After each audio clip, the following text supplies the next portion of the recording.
Welcome, friend.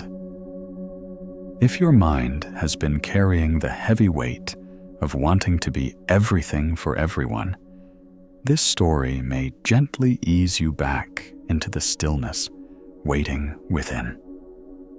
Picture yourself lying down, the day behind you, a quiet breath entering and leaving as naturally as the wind through trees. You hear the faint hum of night, perhaps a cricket, perhaps the sound of leaves shifting, and already a little space opens in your chest. It is easy in our busy lives to mistake constant giving for true kindness. When we run ourselves thin, always seeking approval, we lose touch with the very compassion we want to share.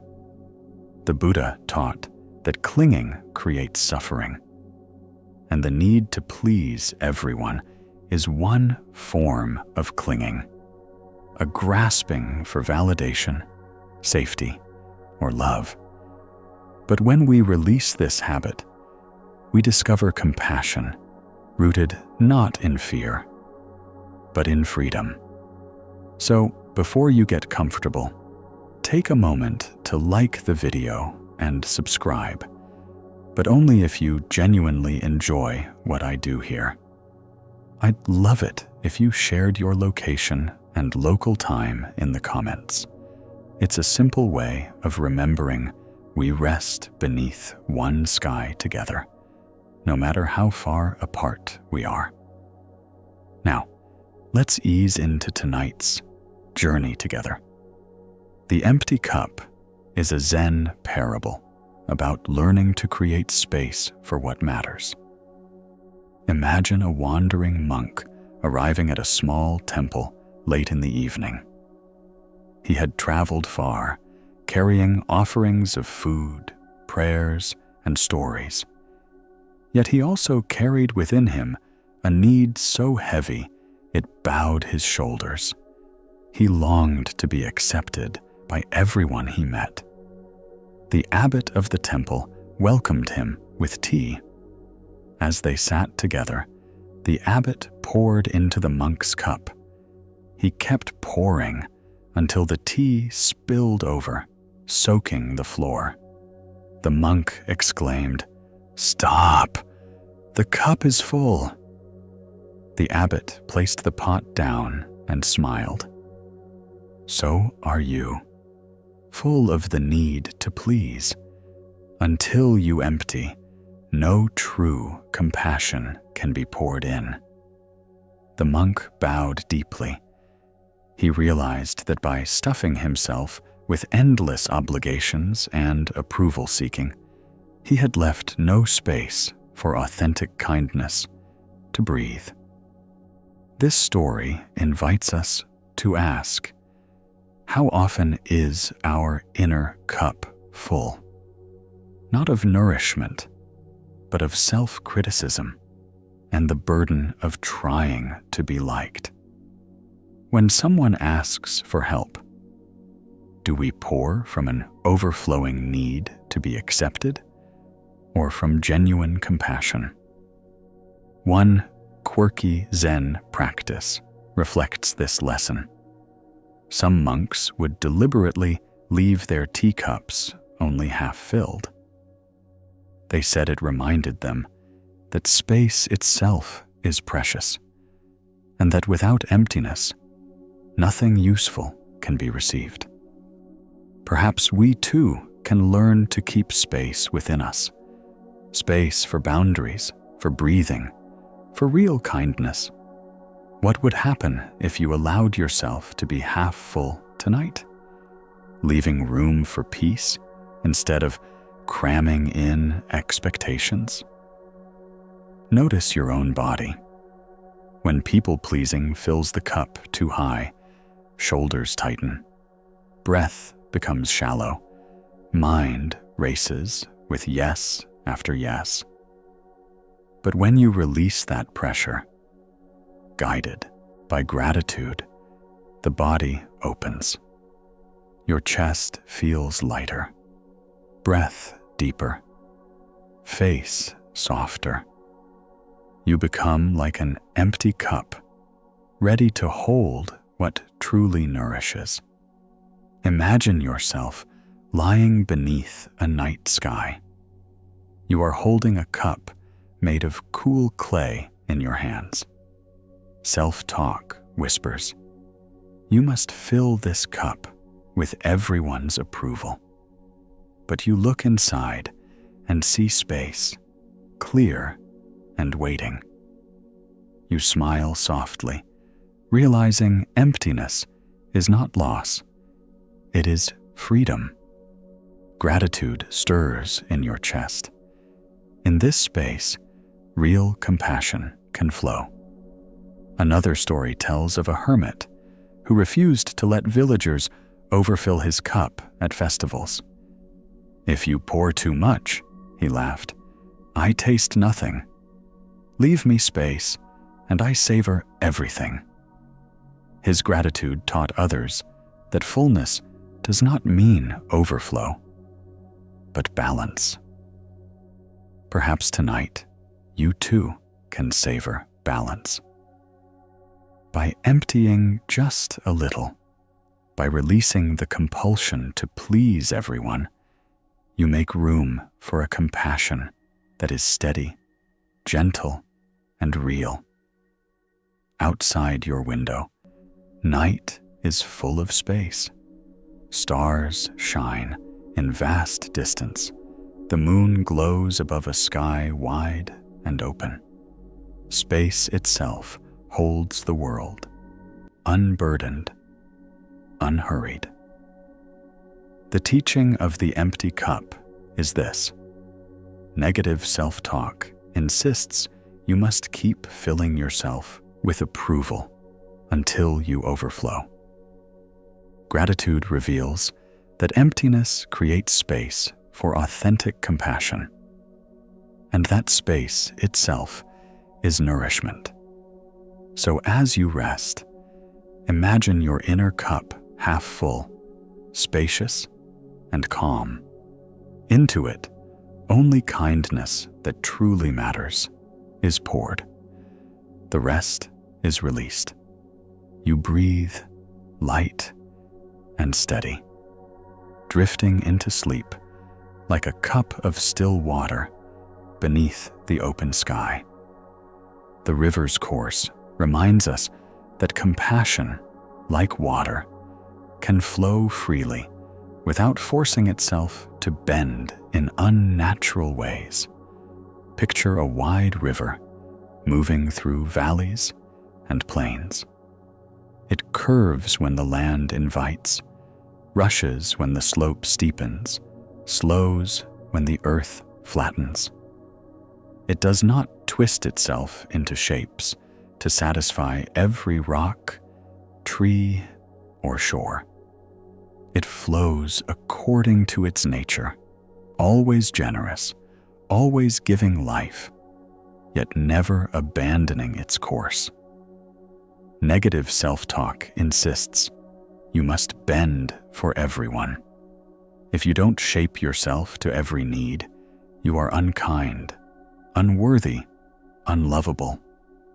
But gratitude whispers, like a river, I can flow naturally, offering what I have without betraying my own direction. The Buddha often compared life to a current, reminding his followers that trying to swim against what is true leads only to exhaustion. The same is true for compassion. When our care bends unnaturally to meet everyone's demands, we become drained, no longer able to nourish ourselves or others. But when we allow compassion to flow according to its course, it sustains both giver and receiver. There is a Zen story of a monk who tried to please everyone in his village. One person wanted him to chant prayers every morning. Another expected him to mediate disputes. Another asked him to tend gardens. He bent himself so much he grew sick. One day a traveler pointed to the river and said, "Does it stop to fill every bowl placed before it? No, it flows on, and all may drink who wish. So too must you." The monk realized that generosity meant offering his presence, not breaking himself to pieces. Think about your own life. How often has self-talk convinced you that to be kind, you must bend unnaturally, saying yes when you mean no, agreeing when you feel resistance? Perhaps you thought, if I flow naturally, I'll seem selfish. If I stand firm, I'll lose love. Yet hasn't there been relief when you honored your course, offering compassion freely, but without self-betrayal? Gratitude allows us to trust that flowing honestly is enough. Some monks practiced a quirky ritual of sitting by rivers at dawn, dipping their hands into the current. They would whisper, "Thank you for flowing without stopping for every stone." Then they would meditate, reminding themselves to live like the river, steady, natural, unforced. What would happen if you lived like the river tonight? Could you allow yourself to flow in your own direction, trusting that real compassion does not require distortion?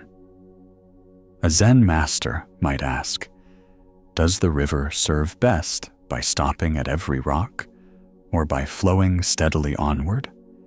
The riddle reveals that nourishment comes from consistency, not from endless contortions. Gratitude lets us see that saying no at times is part of keeping our course alive.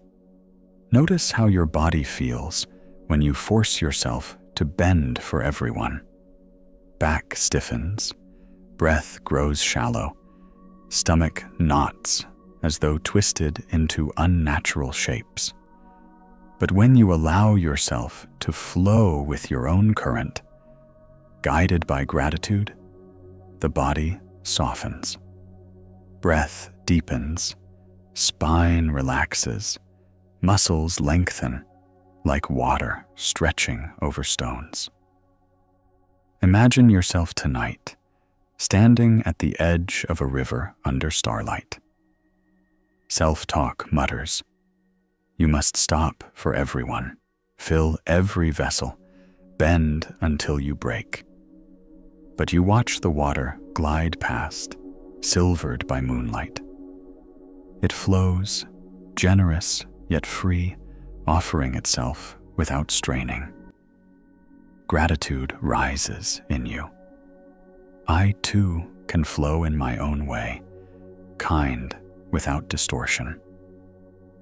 There's another story of a hermit who refused to dig countless wells when villagers asked. Instead, he guided them to the river. "If I dig a well for each, I will wither," he said. But the river flows for all, and still has strength to continue. His gratitude turned the river into his teacher. Perhaps tonight, you too can let the river guide you.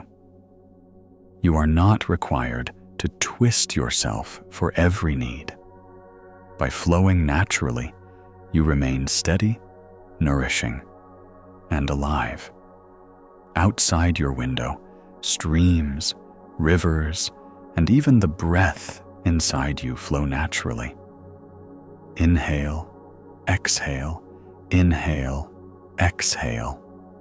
No need to bend unnaturally. Life flows as it must. The teaching of the river's course is this: negative self-talk insists compassion means bending until you break. Gratitude reveals tenso, compassion as steady flow, natural, generous, and unforced. So as you rest, imagine yourself as a river gliding under the moon, steady in your path. You bend where it is natural, remain strong where needed, always flowing, yet never betraying your course. Gratitude fills you like cool water, nourishing both you and the world. With that ease, you drift into dreams, carried gently on the current of peace. The monk and the gate shows us that real compassion is not measured by how often we say yes, but by the wisdom of knowing when to open and when to close the gate. Imagine a monastery surrounded by simple wooden walls. At its entrance stands a broad gate, sometimes open to welcome pilgrims and villagers, sometimes closed to preserve silence within. The gatekeeper monk does not swing it wide for everyone, nor slam it shut against all. Instead, he watches carefully, allowing what brings harmony to enter while keeping disturbances outside.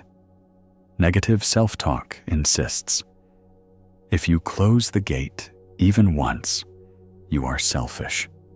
If you say no, you fail as a compassionate person. You must always be available. Gratitude whispers, by opening the gate wisely, I protect both myself and others. A closed gate at the right time is an act of care.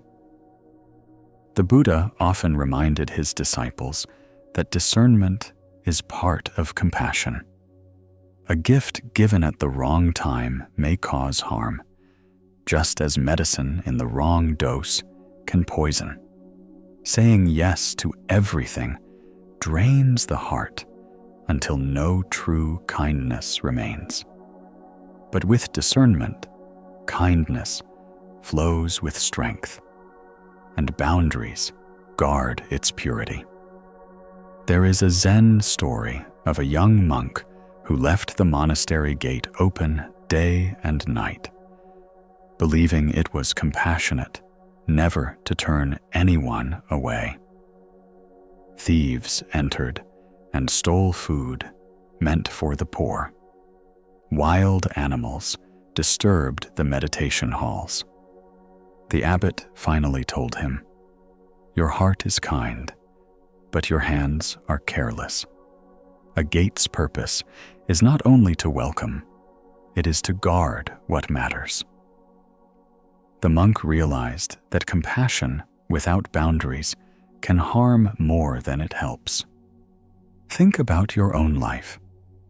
How often has self-talk demanded that you keep your gates open for everyone? Perhaps you thought, if I say no, they won't like me. If I close the gate, I'll seem cold. Yet, hasn't there been a moment when closing the gate, saying no, taking time for yourself, actually allowed you to rest, recover, and later give more authentically? Gratitude allows us to see boundaries as gates, not walls. Some monks practiced a quirky ritual of bowing at the monastery gate each morning, thanking it for both its openings and its closings.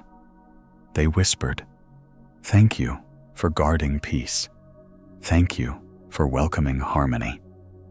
This practice reminded them that wisdom lies not in always opening or always closing, but in choosing mindfully. What would happen if you saw your own boundaries tonight as a gate, not a prison wall? Could gratitude help you open when it nourishes and close when it protects?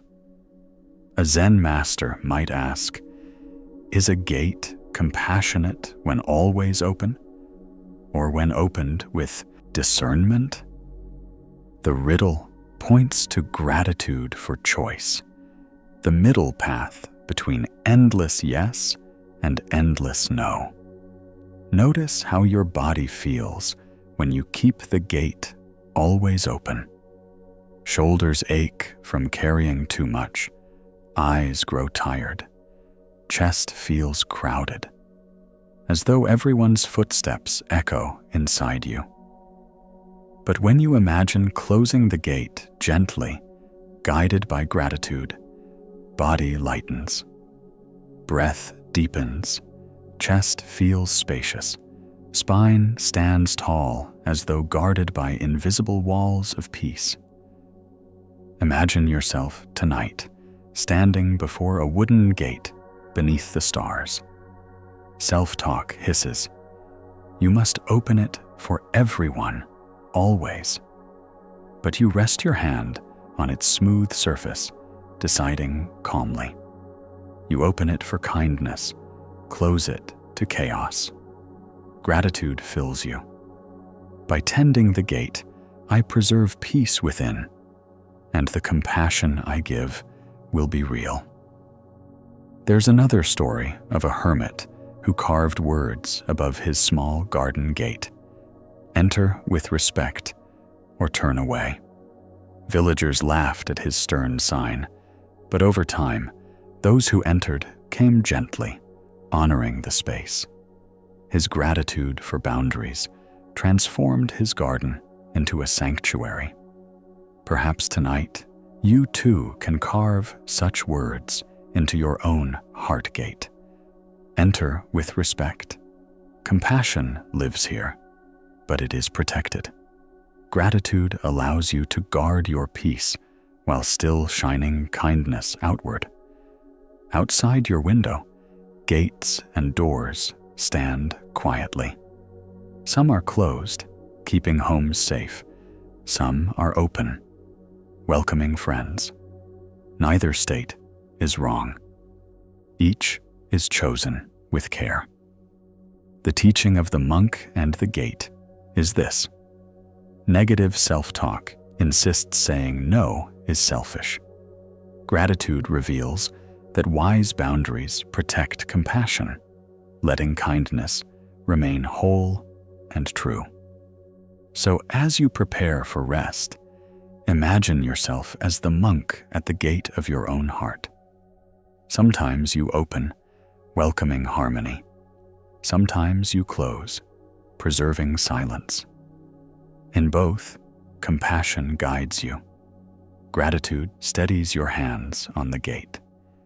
With that calm discernment, you drift into dreams, gate secure, heart at peace. The balance of hands teaches us that generosity thrives not when we give everything away, but when we offer with balance, like two hands working together, one offering, the other steadying. Imagine holding a bowl of water. If you pour it all out at once, nothing remains, and you are left with an empty vessel. If you hold too tightly, no one drinks. But when one hand tips gently while the other steadies, water flows evenly, sustaining both the giver and the receiver. Negative self-talk insists you must pour everything. If you keep even a drop for yourself, you are selfish. True kindness means complete sacrifice. Gratitude replies, I can give with balance, sharing from fullness while caring for my own needs. My compassion is steady when my hands work together. The Buddha often taught that the middle way avoids extremes. Too much indulgence drowns us. Too much denial starves us. The same truth applies to giving. Without balance, generosity collapses. Compassion offered with no care for the self turns brittle, hollow, and resentful. But when we balance care for others with care for ourselves, kindness endures. There is a Zen story of a monk who tried to outdo his brothers in generosity. He worked double hours, gave away his food, and offered to clean every hall. Soon, he collapsed from exhaustion. His master visited him and said, "When one hand pours endlessly while the other grows weak, both fail. Give as two hands, one steady, one offering." The monk understood that balance sustains generosity more than extremes. Think about your own life. How often has self-talk pushed you to give past your limits, convincing you that exhaustion is proof of kindness? Perhaps you thought, if I don't give everything, I'm not enough. Yet hasn't there been a moment when you cared for yourself first, rested, ate, or said no, and then gave more joyfully, more authentically? Gratitude teaches us that balance is not selfishness, but sustainability. Some monks practiced a quirky ritual of giving with both hands, never with one alone. Even if it was a single rice ball, they extended it with two hands, whispering, "Balanced giving, balanced heart." This small act reminded them daily that compassion must be steady, not rushed or draining. What would happen if you imagined your generosity tonight as two hands, one steady, one offering? Could gratitude help you see that balance makes your compassion last longer? A Zen master might ask, is the lamp brighter when its oil is drained at once or when tended daily? The riddle shows us that burning too fast leaves darkness, while balance keeps the light glowing. Gratitude steadies the flame. Notice how your body feels when you give too much, too often. Shoulders ache as if carrying more than you can hold. Breath shortens, eyes grow heavy, and the heart feels hollow, resentful. But when you give with balance, guided by gratitude, body feels lighter. Breath flows smoothly, shoulders relax, chest warms with the joy of sharing. Imagine yourself tonight with a bowl of water in your hands beneath the moon. Self-talk mutters, "Pour it all out now, or you are not kind enough." But you hold it steady, tipping just enough to share while keeping the vessel full enough to sustain.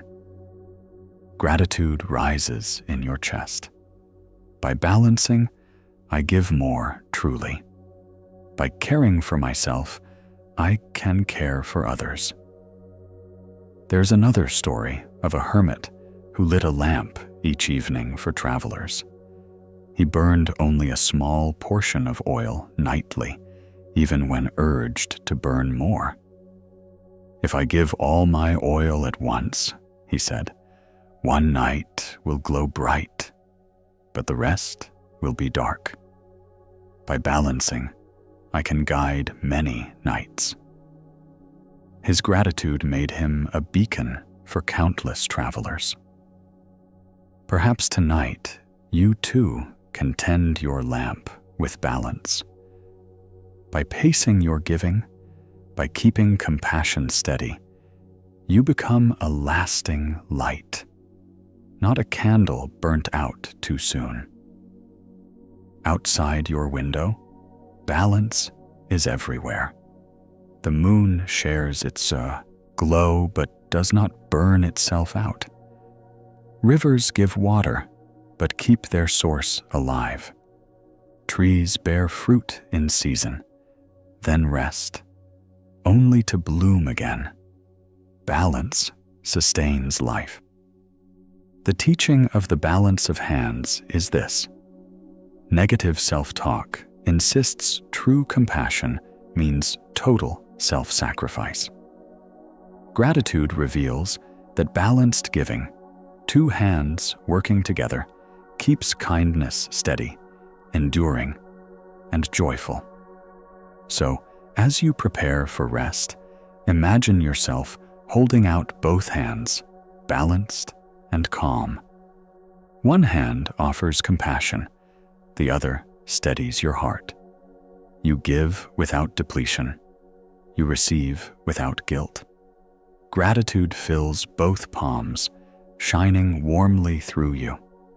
With that steady kindness, you drift into dreams, hands balanced in peace. The boundary stone reminds us that true compassion does not vanish when we say no. It becomes more radiant, because boundaries protect the heart where compassion is born. Picture a temple set on a hillside. Around its perimeter, stones are carefully placed, marking the sacred ground. They do not keep life out. Birds fly freely overhead, breezes pass through the trees, and sunlight pours down. But the stones mark a circle, reminding visitors to enter respectfully, to tread gently. Without the boundary stones, people would trample the gardens, disturb the still ponds, and disrupt the peace within. Negative self-talk insists, if you place a stone, if you draw a line, you will be unloved. People will think you cold. True compassion means no boundaries. Gratitude whispers, these stones protect what is precious. With boundaries, kindness flourishes because it is not drained or disrespected. The Buddha taught the importance of right effort, not straining beyond capacity, nor neglecting what matters. Boundaries are one form of right effort, guiding our energy so that compassion remains alive, not squandered. Without them, people-pleasing takes root, and the heart grows weary. With them, compassion blooms steadily, like a lotus shielded from trampling feet. There is a Zen story of a novice who refused to set boundaries. He said yes to every task, sweeping, cooking, fetching water, chanting, carrying loads, until exhaustion overcame him. One day, an elder monk handed him a smooth stone and said, "Place this at the edge of the path. Each time you pass it, remember your energy is sacred ground. Protect it as you would this temple." The novice began to understand. Boundaries are not barriers to compassion, but guardians of it. Think about your own life. How often has self-talk told you that saying no means failure? That to set a limit is to betray kindness? Perhaps you thought, if I draw a line, I will lose love. If I protect my time, I will disappoint others. Yet, hasn't there been a time when guarding your energy allowed you to give more sincerely later? Gratitude lets us see that boundaries are stones, not walls. Markers of respect, not rejections of love. Some monks practiced a quirky ritual of walking the temple boundary each evening, bowing to each stone in gratitude. They whispered, Thank you for guarding peace. Thank you for reminding me to protect my own heart. This ritual turned boundary stones into teachers of compassion. What would happen if you walked the boundary stones of your own heart tonight? Could gratitude help you see that each stone honors both you and those you love? A Zen master might ask, is the garden more beautiful when all may trample freely, or when paths are marked?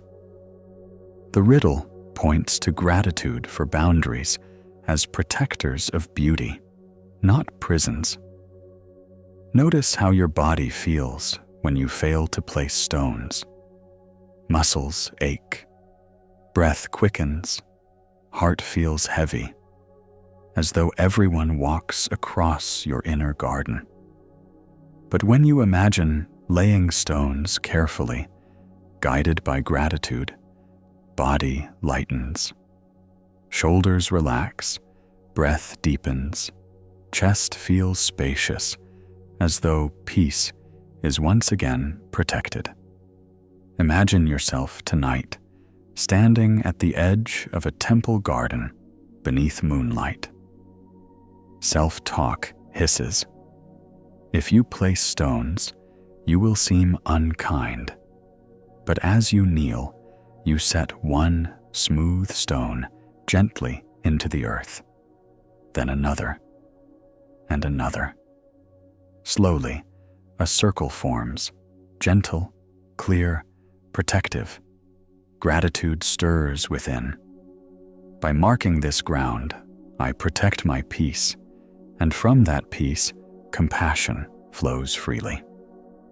There's another story of a hermit who built a small wall of stones around his vegetable patch. Villagers asked why, since deer could still leap over it. He smiled and said, "The stones are not for deer, but for people. They remind visitors, this food is tended with care.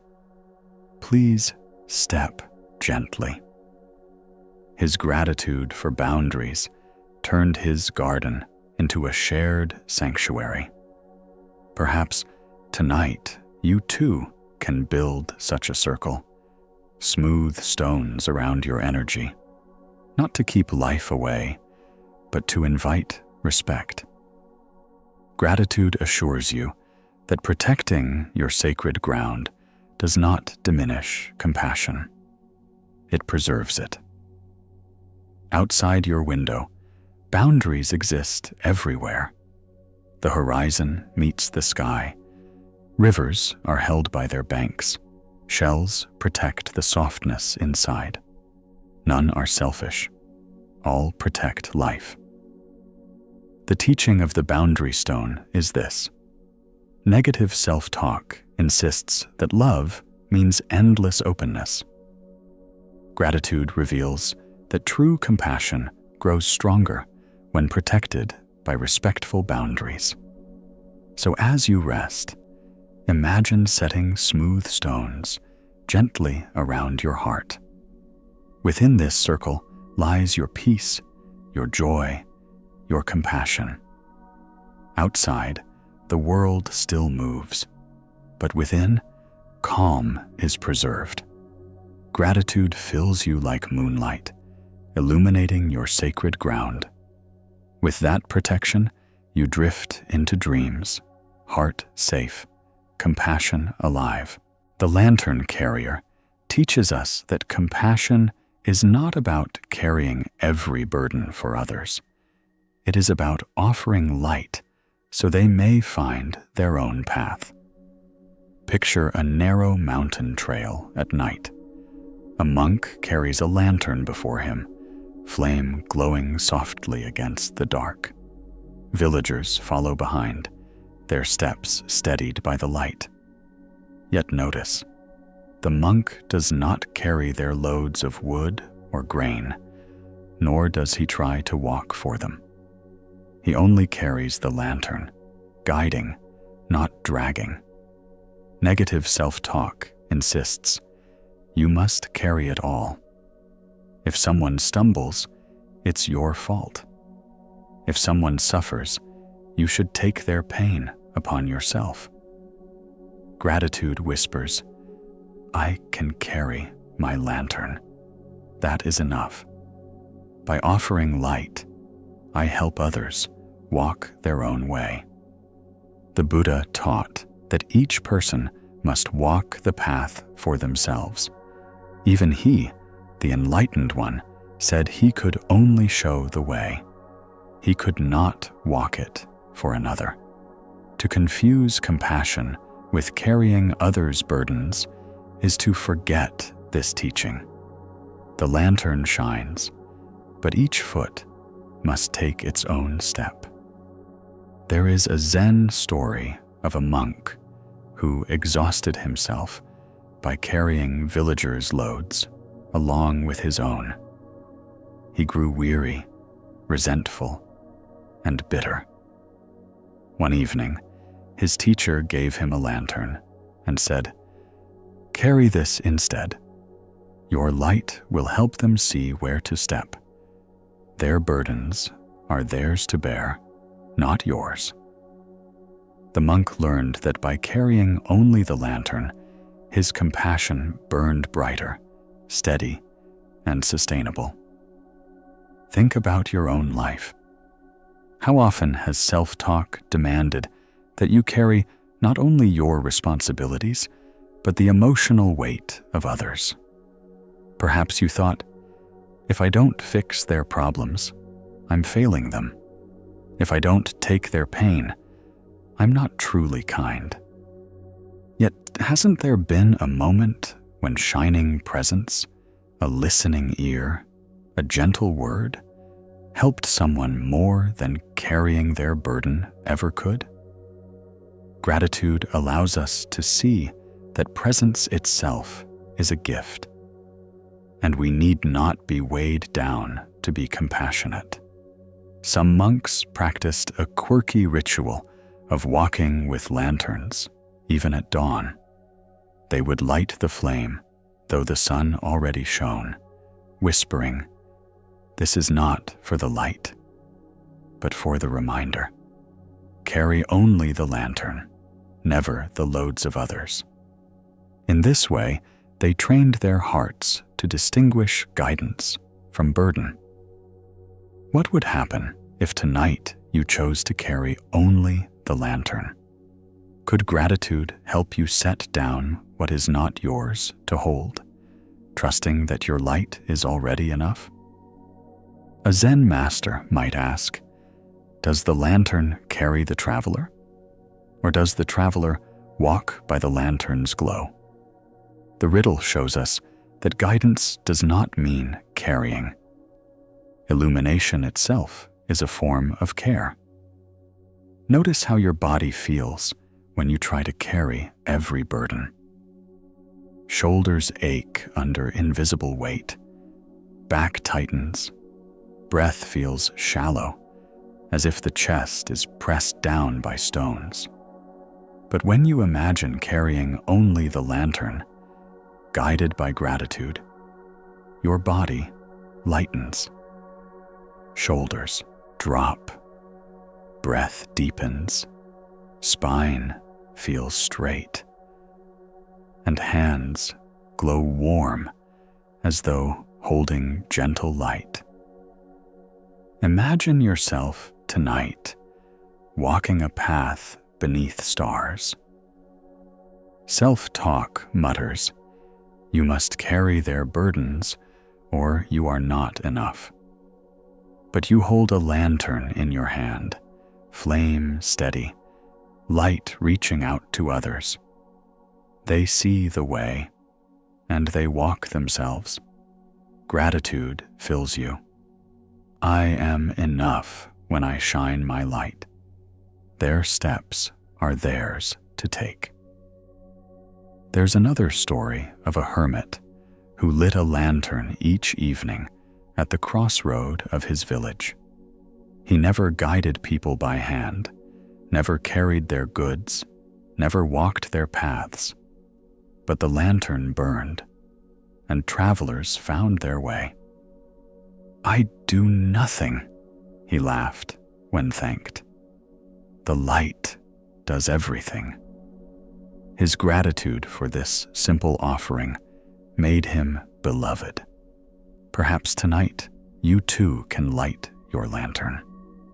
Not carrying every burden, not bending under every weight, but simply shining steadily. Gratitude assures you that this light is enough, that guidance, presence, and care need no strain. Outside your window, lanterns may not burn, but stars do. The moon carries its light across the night sky, guiding travelers for centuries. It does not pull ships across oceans or carry farmers' harvests. It shines, and that is its gift. The teaching of the lantern carrier is this: negative self-talk insists compassion means bearing all burdens. Gratitude reveals compassion as shining light, guiding gently without losing strength. So as you rest, imagine yourself carrying only the lantern. Its glow surrounds you and reaches outward, steady and calm. Others may walk by its light, but your shoulders remain free, your breath full, your steps gentle. Gratitude glows inside you like a flame that never falters. With that steady light, you drift into dreams, lantern shining, burdens released. The mountain path reminds us that compassion is strongest when it is rooted in firmness, yet softened by gentleness, like a path carved into stone, lined with moss. Imagine walking up a quiet mountainside. The ground is steady beneath your feet, unyielding rock that does not crumble. Yet along the edges, moss cushions each step, offering softness where stone would otherwise be harsh. The path holds both qualities: firmness that supports and gentleness that soothes. Negative self-talk insists you must be soft everywhere. If you stand firm, you'll disappoint others. If you show resilience, you'll seem unkind. Gratitude whispers, true compassion is not weakness. Like the mountain path, I can be both firm and gentle. The Buddha taught the middle way, a balance between indulgence and denial, rigidity and collapse. To please everyone is to collapse into softness, bending until one's own core is lost. To close completely is to grow rigid, unyielding. But the middle path, firm yet kind, lets compassion last. There is a Zen story of a novice who mistook people-pleasing for kindness. He said yes to every request, bowing so often that his back ached. One day, his master asked him to carry water up the mountain. The novice stumbled, shoulders already strained from endless tasks. The master stopped him and pointed to the path. The stone does not bend, yet the moss is gentle.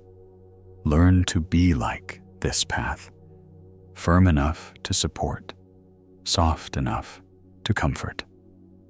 The novice realized compassion requires strength, not surrender. Think about your own life.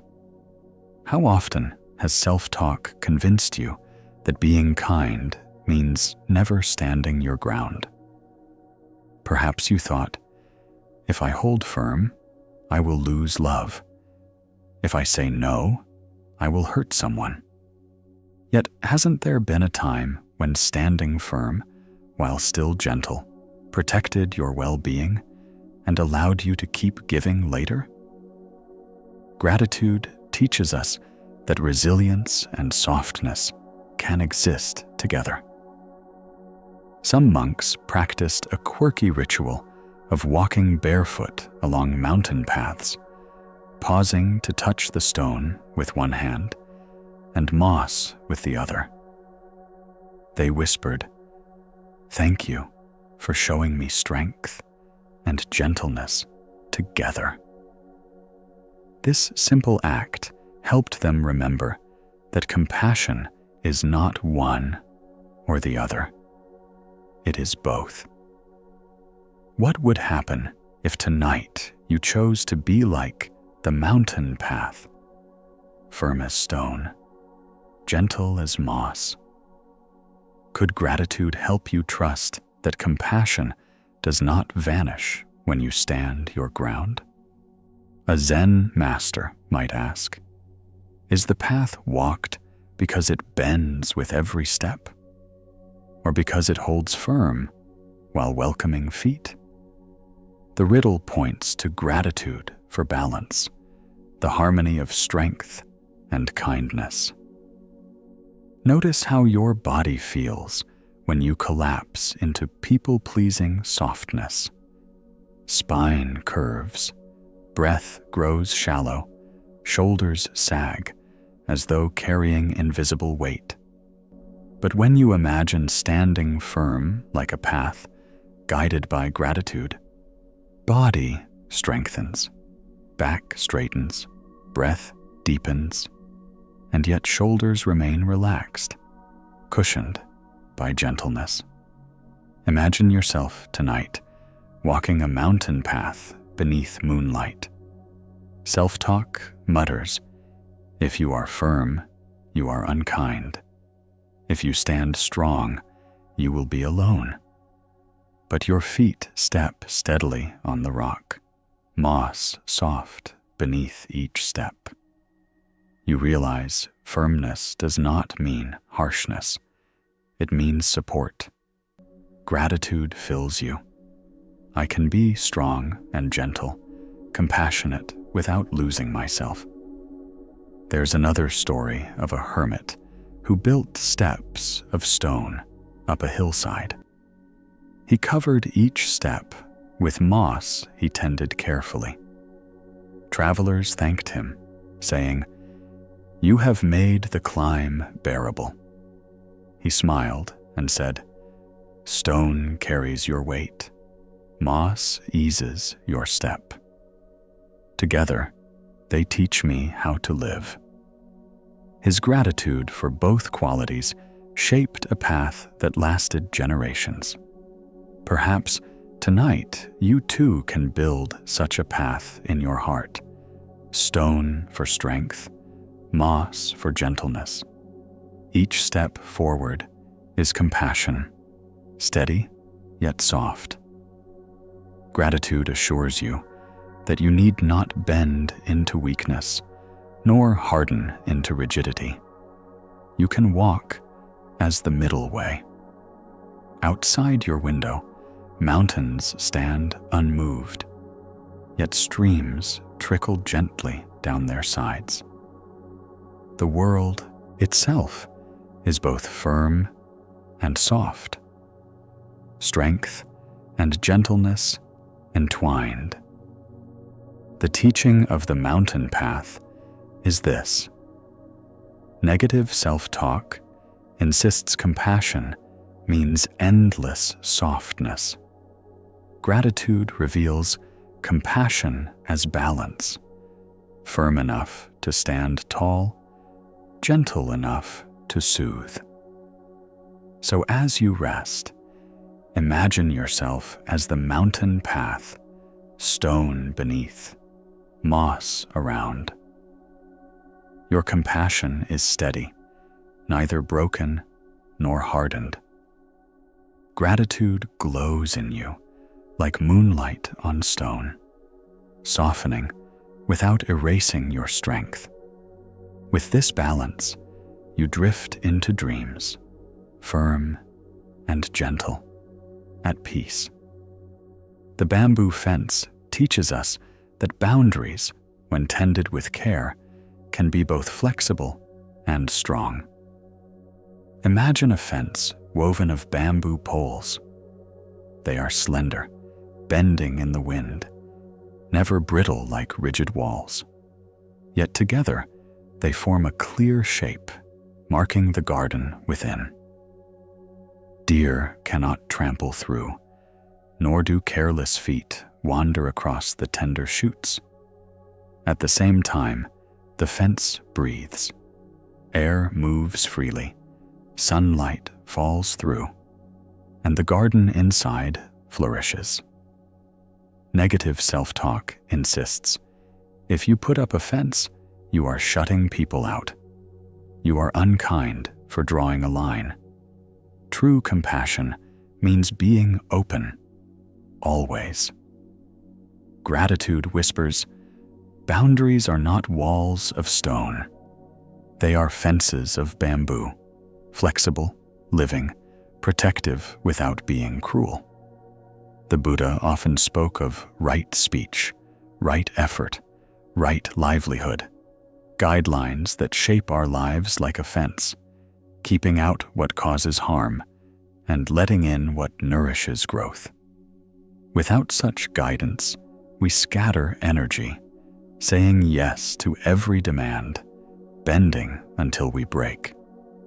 But with boundaries, compassion is directed where it can truly thrive. There is a Zen story of a farmer whose garden was ruined each year by wandering animals. He resisted building a fence, thinking it would make him seem unwelcoming. But one season, after his crops were trampled yet again, he sat with a monk for counsel. The monk smiled and said, "A fence is not rejection. It is respect for your work, for your care, for the life that grows inside."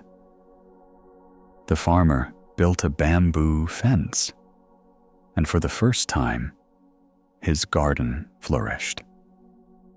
He realized that protecting what matters allows kindness to blossom.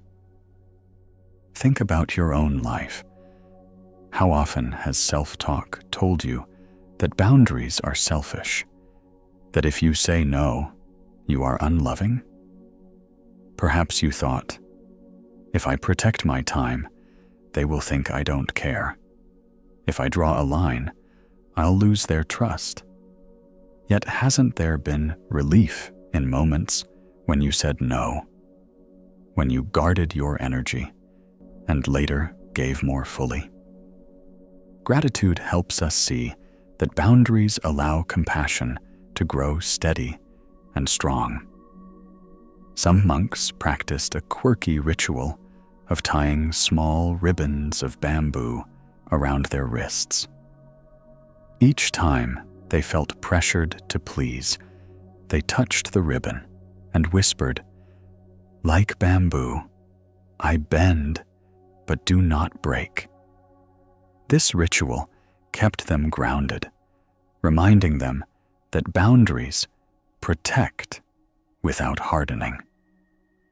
What would happen if tonight you imagined your boundaries as a bamboo fence? Living, breathing, flexible? Could gratitude help you see that such a fence makes your compassion flourish, not wither? A Zen master might ask, does the garden thrive when left open to every wandering step, or when sheltered with care? The riddle reveals that boundaries nurture, not destroy.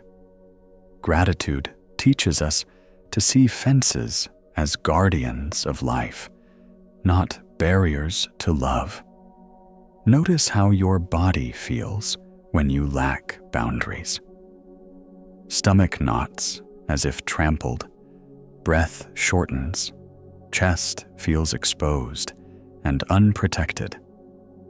But when you imagine building a bamboo fence around your peace, guided by gratitude, body steadies, breath deepens, muscles soften, chest feels safe, open, yet secure.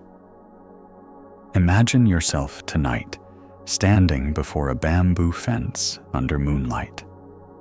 Self-talk mutters, "You must never close yourself off, or no one will love you." But you run your hand along the bamboo, feeling its smoothness, its strength that bends but does not snap. Inside the fence, your garden blooms in moonlight. Gratitude stirs. I can keep compassion alive by protecting it. Boundaries are care, not cruelty.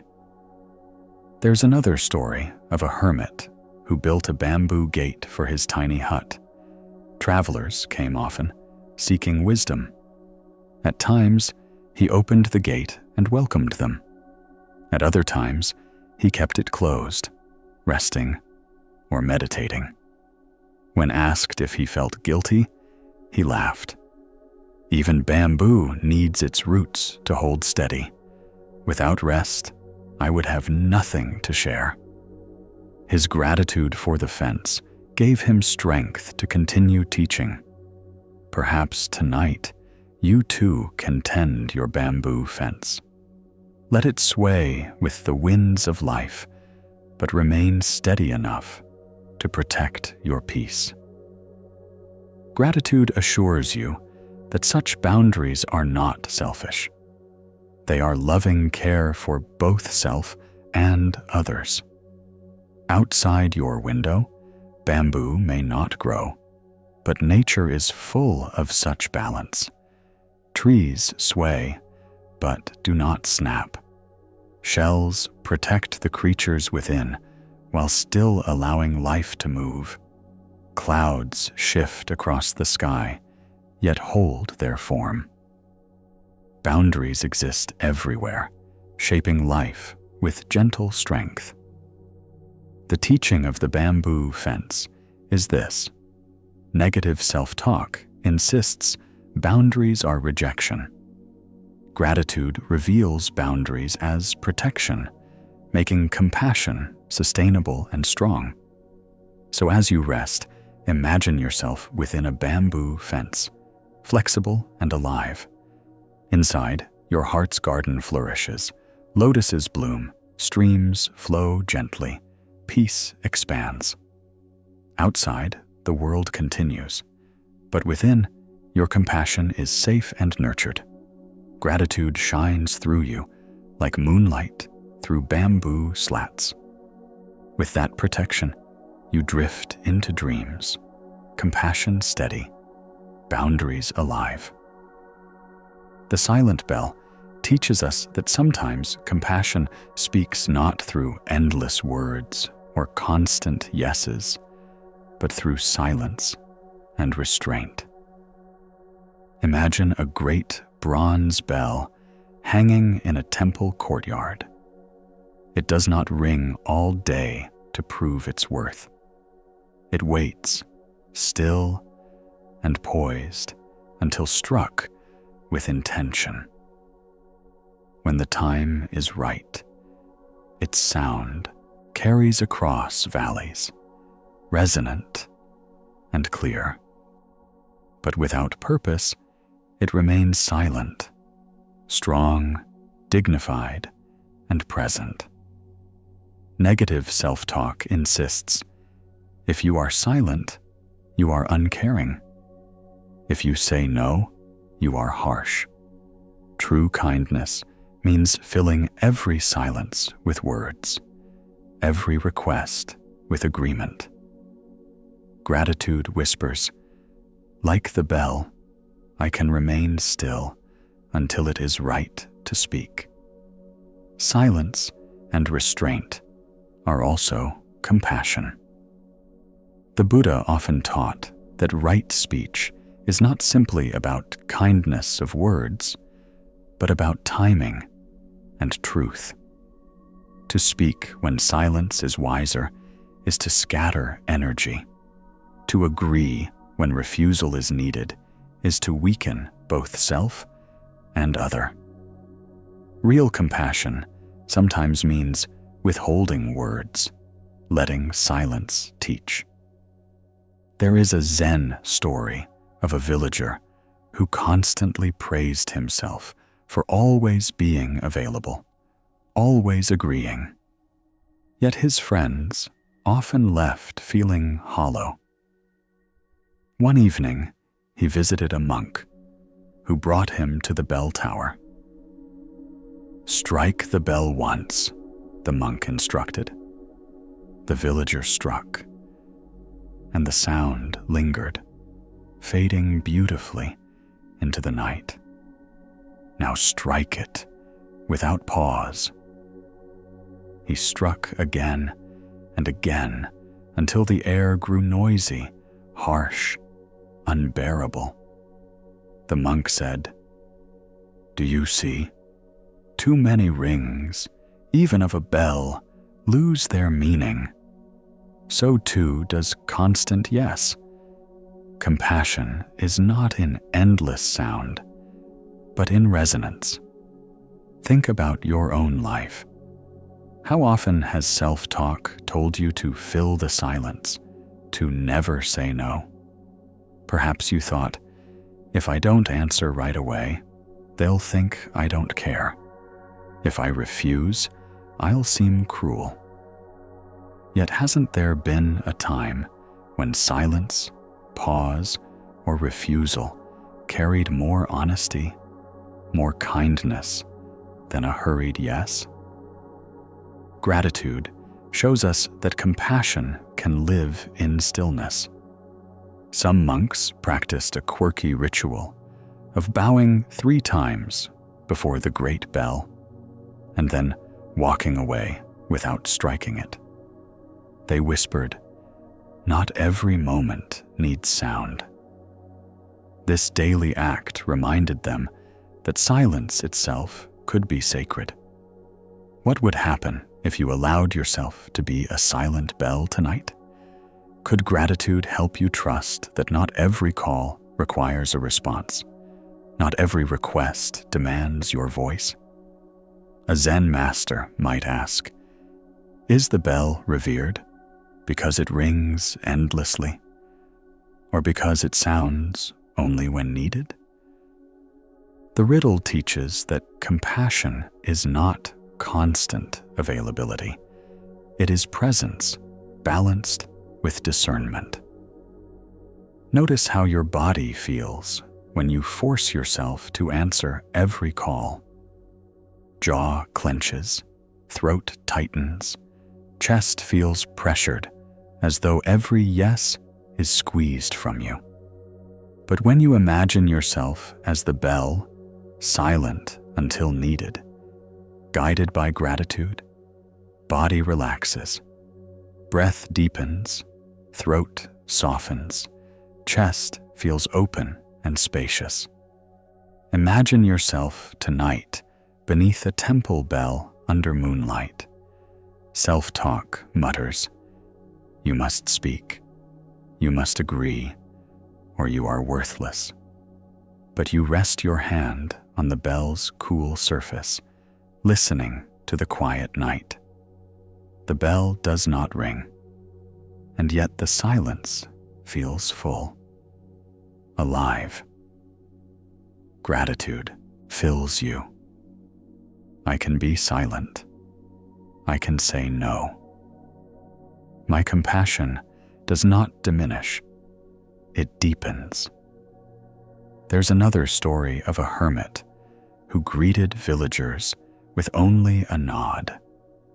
Some grew frustrated, thinking him unfriendly. But over time, they realized his presence calmed them more than chatter.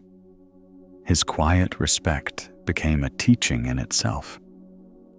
"Like a bell," he once said, "I sound only when it matters." His gratitude for silence made his presence a gift. Perhaps tonight you too can honor silence.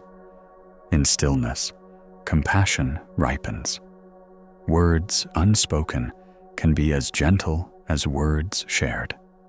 Gratitude assures you that your worth is not proven by endless responses, but by the resonance of truth when you do speak. Outside your window, silence lives. Night creatures pause between calls. Wind rustles softly, then fades. Stars shimmer without sound. The world is not empty in its quiet. It is whole. The teaching of the silent bell is this: negative self-talk insists you must always respond, always agree. Gratitude reveals compassion in silence, in wise no, in presence without noise. So as you rest, imagine yourself as the bell, still, patient, dignified. You do not ring at every touch, nor fill every moment with sound. You wait, calm and poised, shining presence in silence. Gratitude echoes softly within you, a resonance that carries peace. With that stillness, you drift into dreams, silent bell at rest, compassion alive.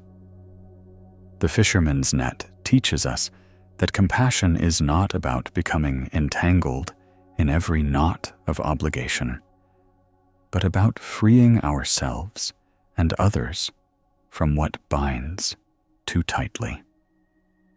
Imagine a fisherman at dawn, lifting his wide net from the sea. If the net is clear, fish slip in and out with ease. But when the net is tangled, it catches not only fish, but seaweed, stones, and debris. The fisherman cannot cast it again. The weight drags him down. To untangle the knots is to restore the net's purpose, to catch what sustains, to release what hinders. Negative self-talk insists you must hold on to every knot of obligation. If someone asks, you cannot refuse. If someone needs, you must entangle yourself fully. Otherwise, you are not kind enough. Gratitude whispers, by untangling, I make space. Compassion flows when I release what is not mine to carry. The Buddha taught about the net of craving, how attachments snare us, keeping us stuck in cycles of suffering. The same is true of people-pleasing. When we try to please everyone, we tangle ourselves in threads of expectation, fear, and exhaustion. But when we pause to untie, to free the net, compassion regains clarity and purpose. There is a Zen story of a monk who accepted every request from villagers until he felt trapped, pulled in every direction. His teacher brought him a net full of weeds and stones. "Cast this," the teacher said. The monk tried, but it sank heavy, unmoving. "Now untangle it." Hours passed until the net lay clear again. When cast, it floated lightly, fulfilling its purpose. The teacher smiled. "This is your heart. Free it from needless knots, and compassion will flow." Think about your own life. How often has self-talk insisted you must say yes to every demand, no matter the weight? Perhaps you thought, if I refuse, I'll seem selfish. If I decline, I'll disappoint them. Yet, Hasn't there been relief when you released obligations that weren't yours, finding freedom to give authentically where it mattered most? Gratitude allows us to see that compassion thrives not in entanglement, but in clarity. Some monks practiced a quirky ritual of untangling ropes each morning before work. They tied small knots in strands at night and spent dawn untying them, whispering, "May my heart remain clear. May I not knot myself in others' expectations."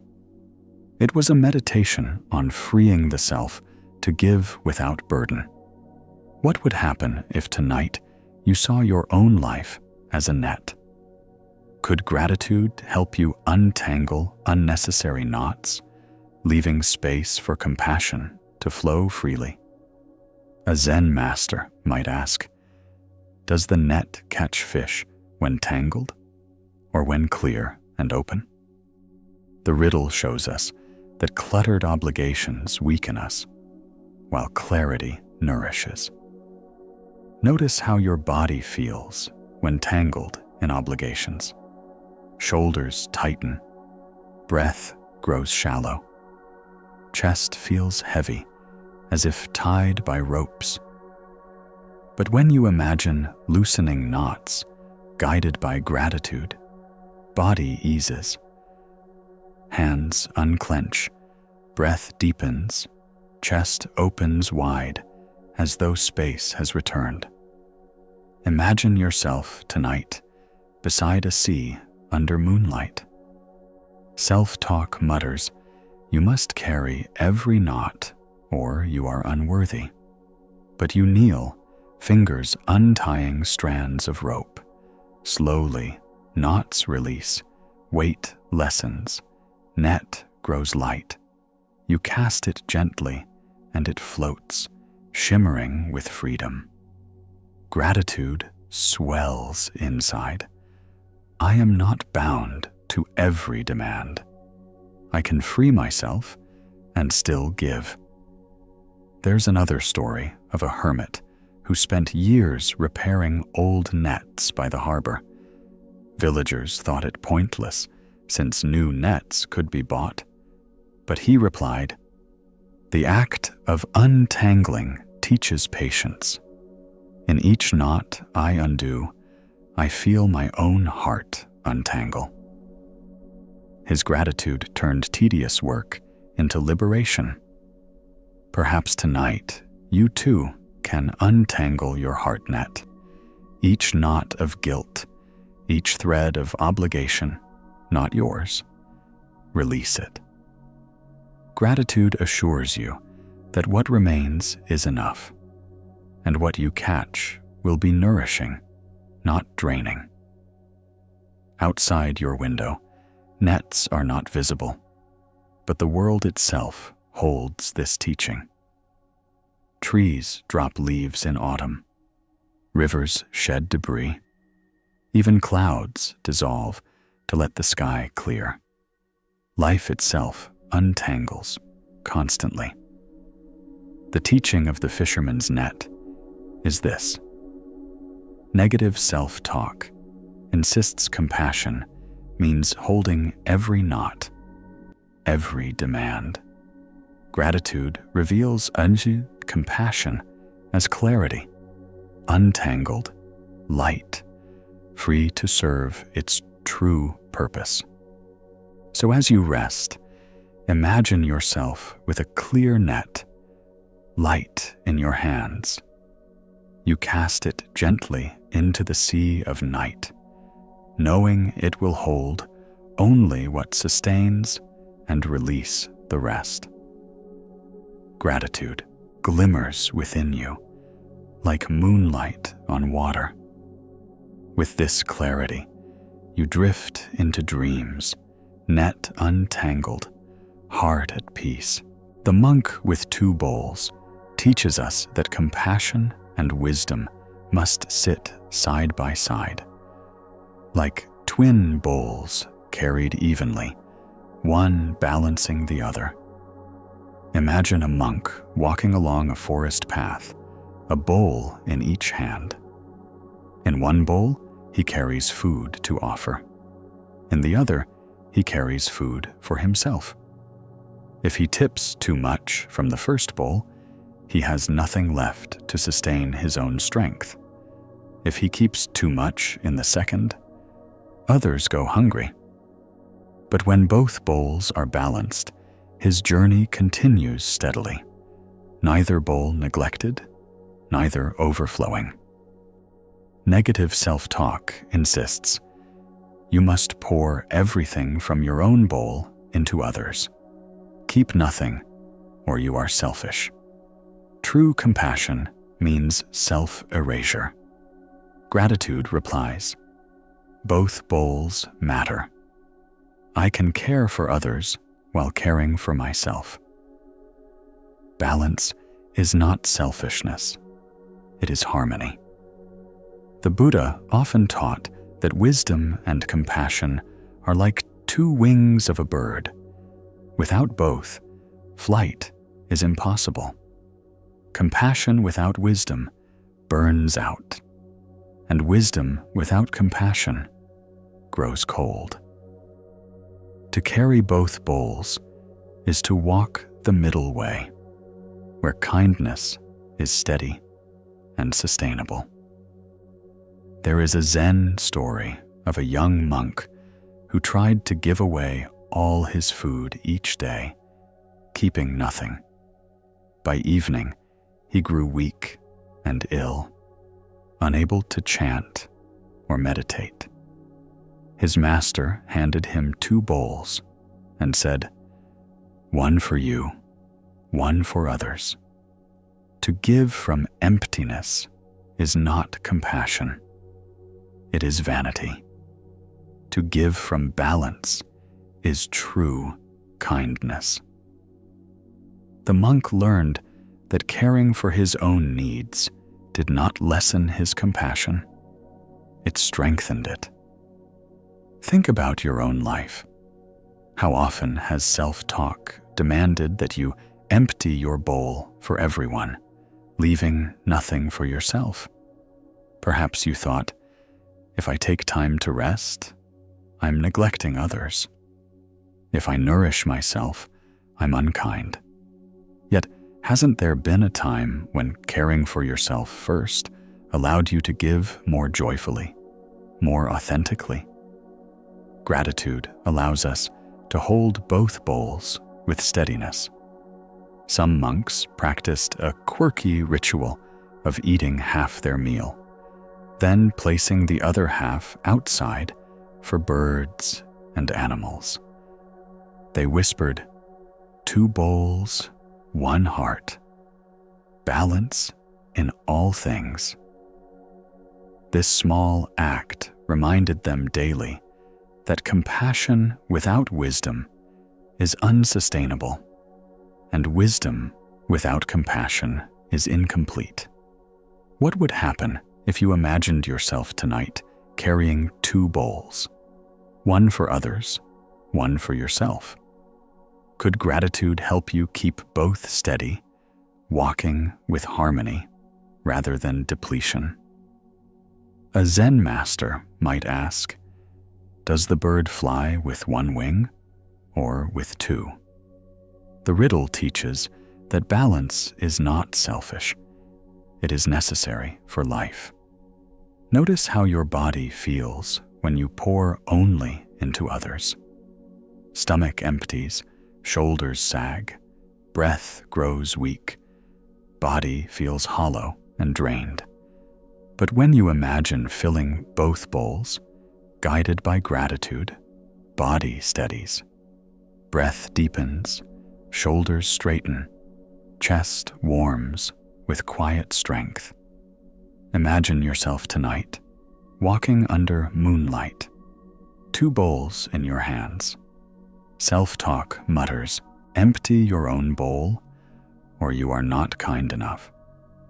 But you hold them both steady, food in each, balance in your steps. You share from one, you nourish from the other. Gratitude swells. In balance, I give more truly. By keeping strength, my compassion endures.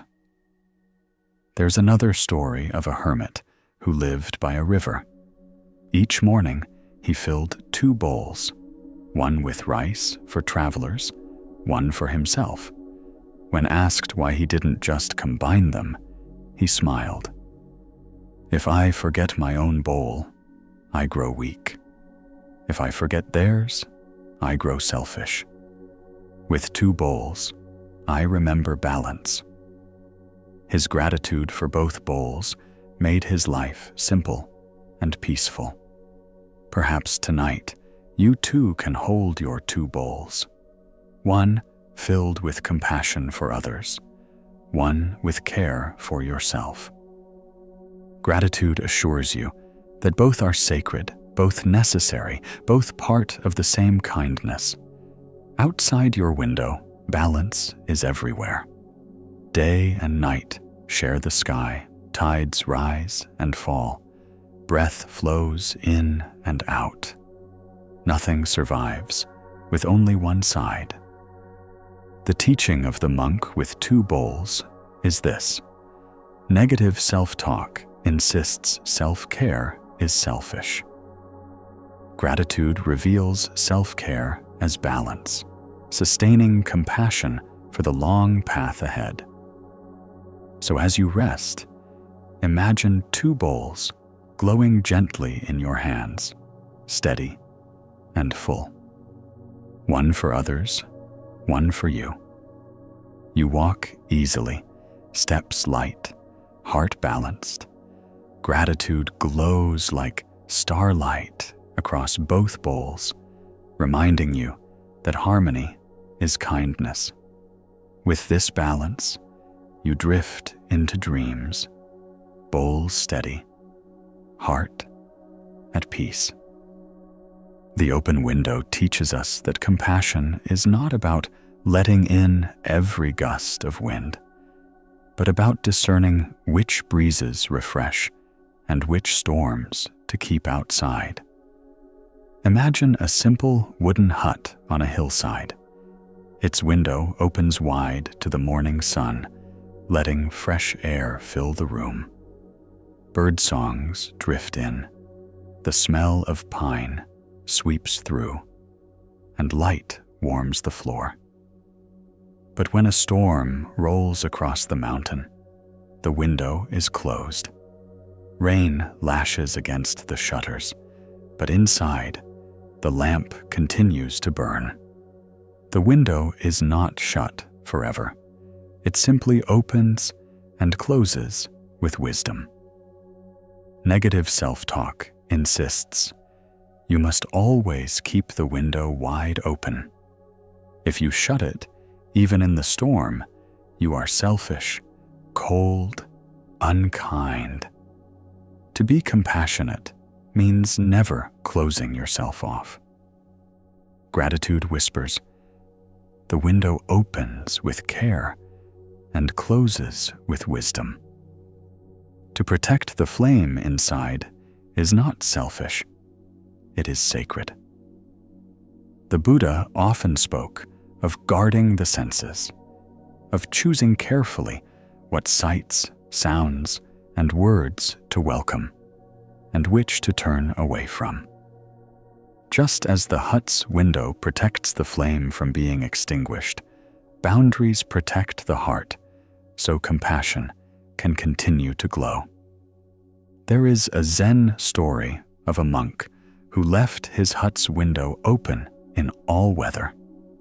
At first, he felt proud.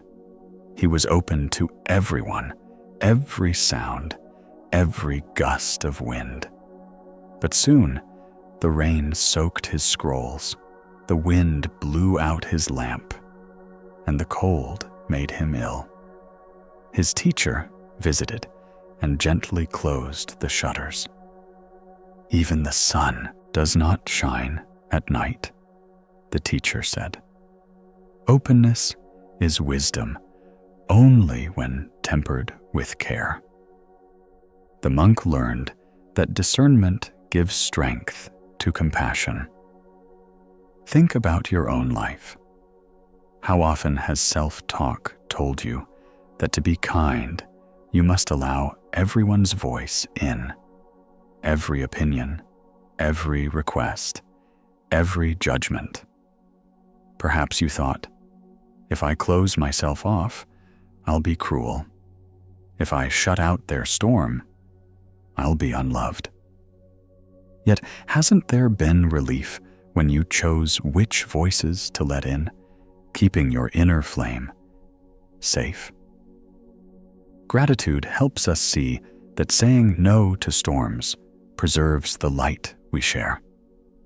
Some monks practiced a quirky ritual of leaving their windows slightly ajar, even in winter, placing a lantern beside it. They whispered, "Open enough to breathe, closed enough to protect." This ritual reminded them daily that discernment, not rigidity, is the way. What would happen if tonight you treated your heart like the open window, welcoming the fresh air of kindness, closing against the storms of criticism? Could gratitude help you trust that opening and closing wisely is not rejection, but care? A Zen master might ask, does the lamp shine brighter when drenched by rain or when sheltered by shutters?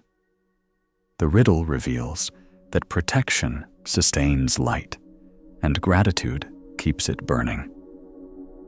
Notice how your body feels when you leave the window open to every storm. Skin chills, chest tightens, body shivers, spirit feels battered. But when you imagine closing the shutters gently, guided by gratitude, body steadies.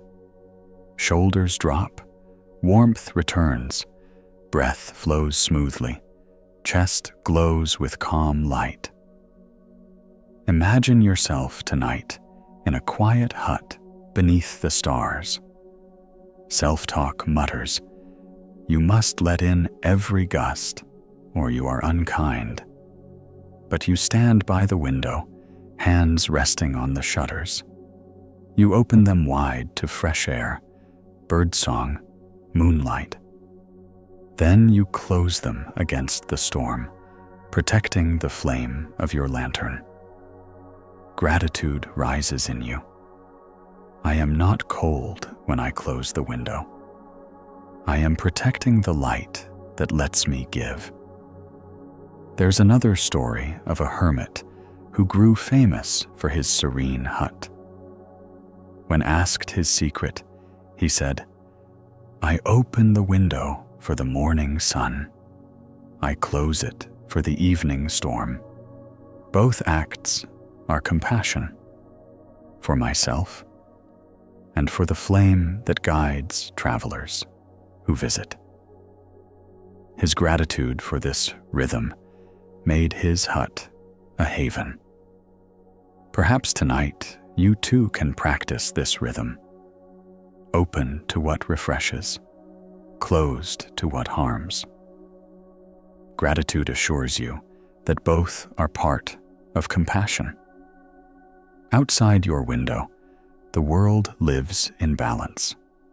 The day opens, the night closes, flowers unfurl, then fold again at dusk. Even oceans flow in and out with the tides.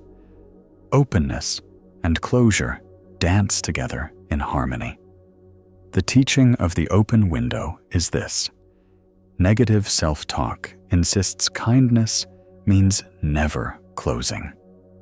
Gratitude reveals compassion in discernment, opening to what nourishes, closing to what preserves peace. So as you rest, imagine yourself as the hut with the open window. Air flows in. Light fills the room. Flame glows steady. When storms arise, shutters close, and the flame remains safe. Gratitude fills you like the warmth of that inner lamp, steady and bright. With this balance, you drift into dreams, window-wise, light, at peace. The sleeping dog reminds us that rest is not laziness nor selfishness, but a sacred act of trust and renewal. Picture a dog curled beneath the shade of a tree. Its body rises and falls with steady breath. Paws twitch slightly, as if chasing something in a dream. Around it, the world continues. People walk past, children laugh, leaves rustle in the wind. The dog does not leap up to greet every passerby, nor strain itself to stay awake for every sound. It rests, confident that life will continue without its constant watch. Negative self-talk insists, "You cannot rest. If you stop, others will be disappointed. If you sleep, you are failing." To be kind, you must always be available. Gratitude whispers, "Like the sleeping dog, I can rest. In rest, I renew compassion. In stillness, I find strength to give again." The Buddha often spoke of balance between effort and rest. He himself experienced exhaustion during his early practice, nearly collapsing under the strain of ascetic extremes. He later taught his followers, "Rest is part of the path, not apart from it. To deny rest is to deny compassion, for a weary heart cannot give freely." There is a Zen story of a monk who prided himself on being tireless. He rose before dawn, worked past sunset, and never allowed himself ease. Soon he became irritable, his compassion brittle. His teacher pointed to a dog sleeping peacefully in the sun and said, "See how it rests without guilt? The dog harms no one by sleeping, yet renews its strength. Rest is not indulgence. It is wisdom." The monk realized that without rest, his service became shallow. Think about your own life.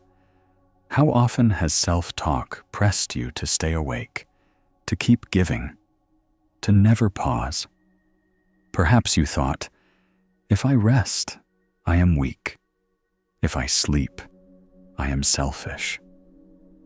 Yet, hasn't there been relief, even joy, when you allowed yourself to rest, and afterward felt clearer, lighter, more compassionate?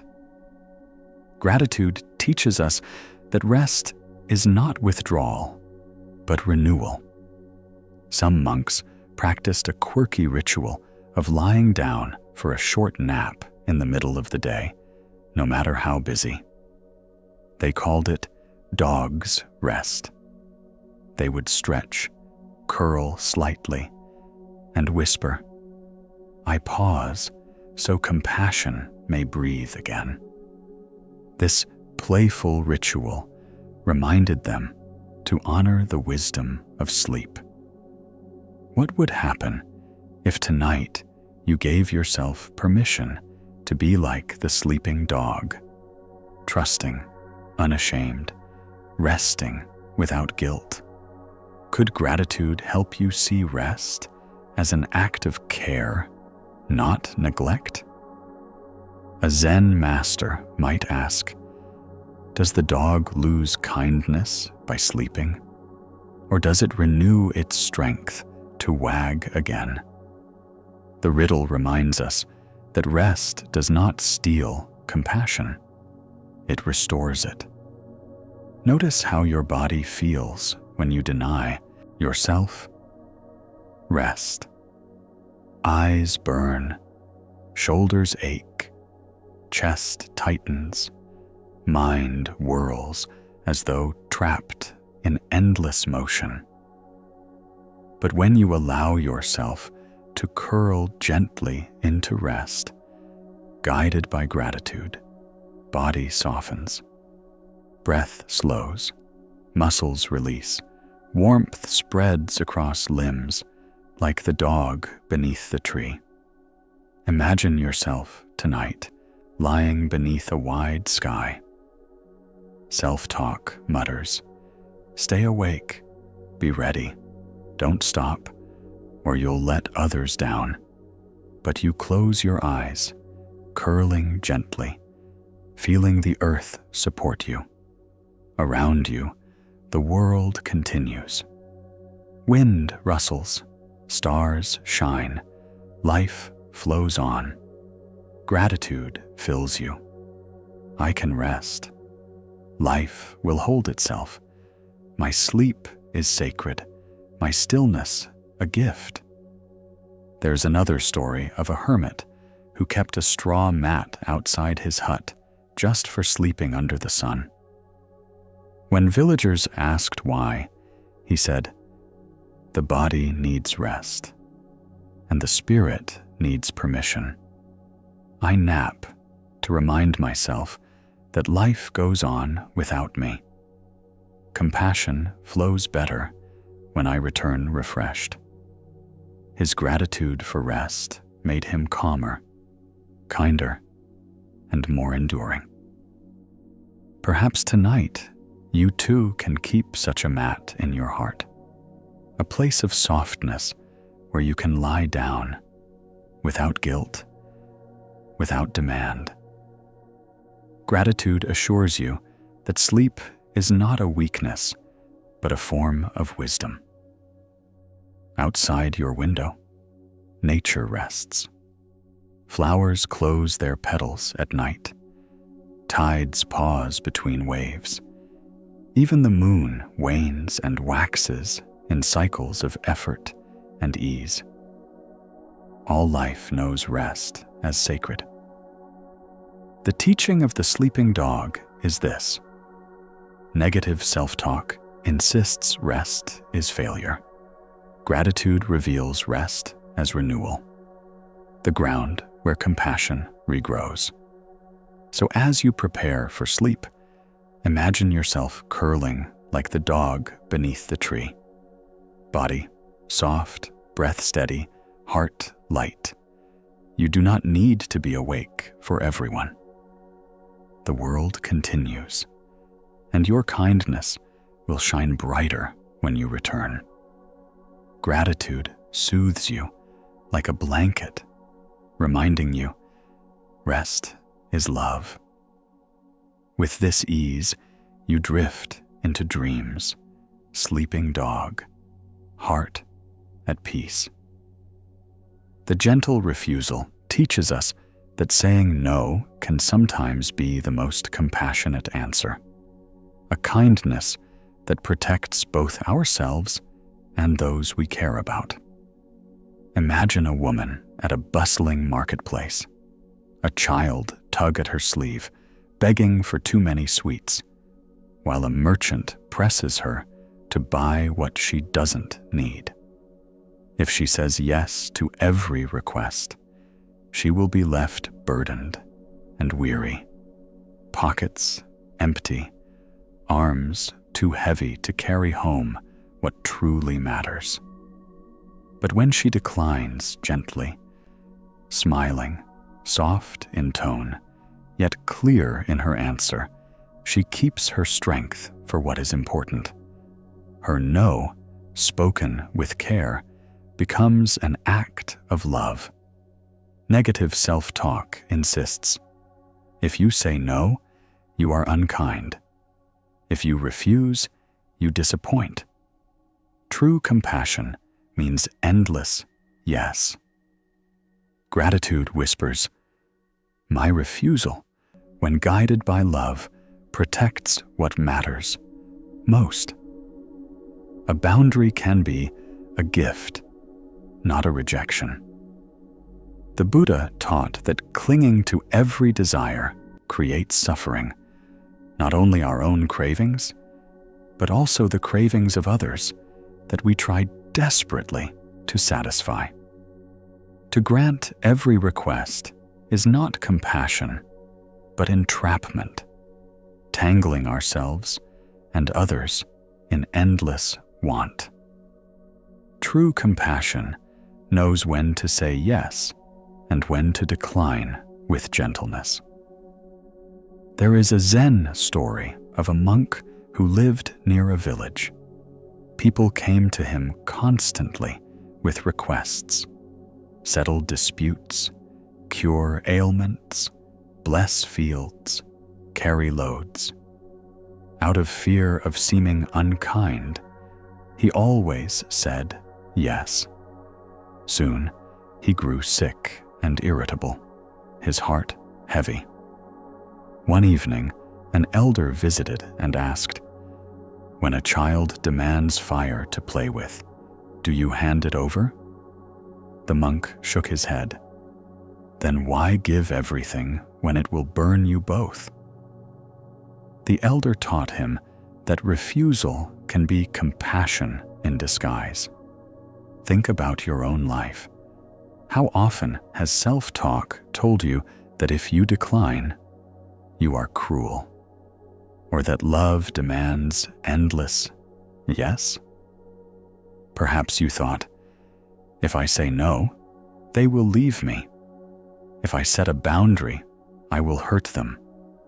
Yet, hasn't there been relief, even deeper connection, when you spoke a gentle no, allowing space for honesty? Gratitude helps us see refusal, not as rejection, but as respect for ourselves, for our relationships, for truth. Some monks practiced a quirky ritual of bowing to each other after refusing requests. One would say no to a task, and both would bow deeply, whispering, "Thank you for your honesty." This ritual turned refusal into a practice of respect. What would happen if you treated your next no not as failure, but as a gentle act of care? Could gratitude help you see refusal as a form of truth, protecting love instead of destroying it? A Zen master might ask, is the doctor kind when giving medicine without limit, or when offering only the right dose? The riddle shows us that compassion without limits harms, while compassion with discernment heals. Notice how your body feels when you say yes against your will. Chest tightens, stomach knots, breath grows shallow, face feels heavy with strain. But when you say no gently, guided by gratitude, body relaxes, shoulders soften, breath deepens, and a quiet strength fills you. Imagine yourself tonight beneath a wide sky. Someone approaches, their hands full of demands. Self-talk mutters, "Say yes, or you are unkind." But you breathe, bow gently, and say no with warmth. Their face softens, not with anger, but with understanding. You feel lighter, freer, your lantern burning brighter. Gratitude stirs. My no preserves my compassion. My refusal is a form of love. There's another story of a hermit who refused to entertain villagers during his meditation hours. At first, they felt rejected, but later they noticed how calm and kind he was when he did meet them. His refusal gave him the strength to be present more deeply. "My no is for the sake of my yes," he explained. His gratitude for boundaries turned his life into steady giving.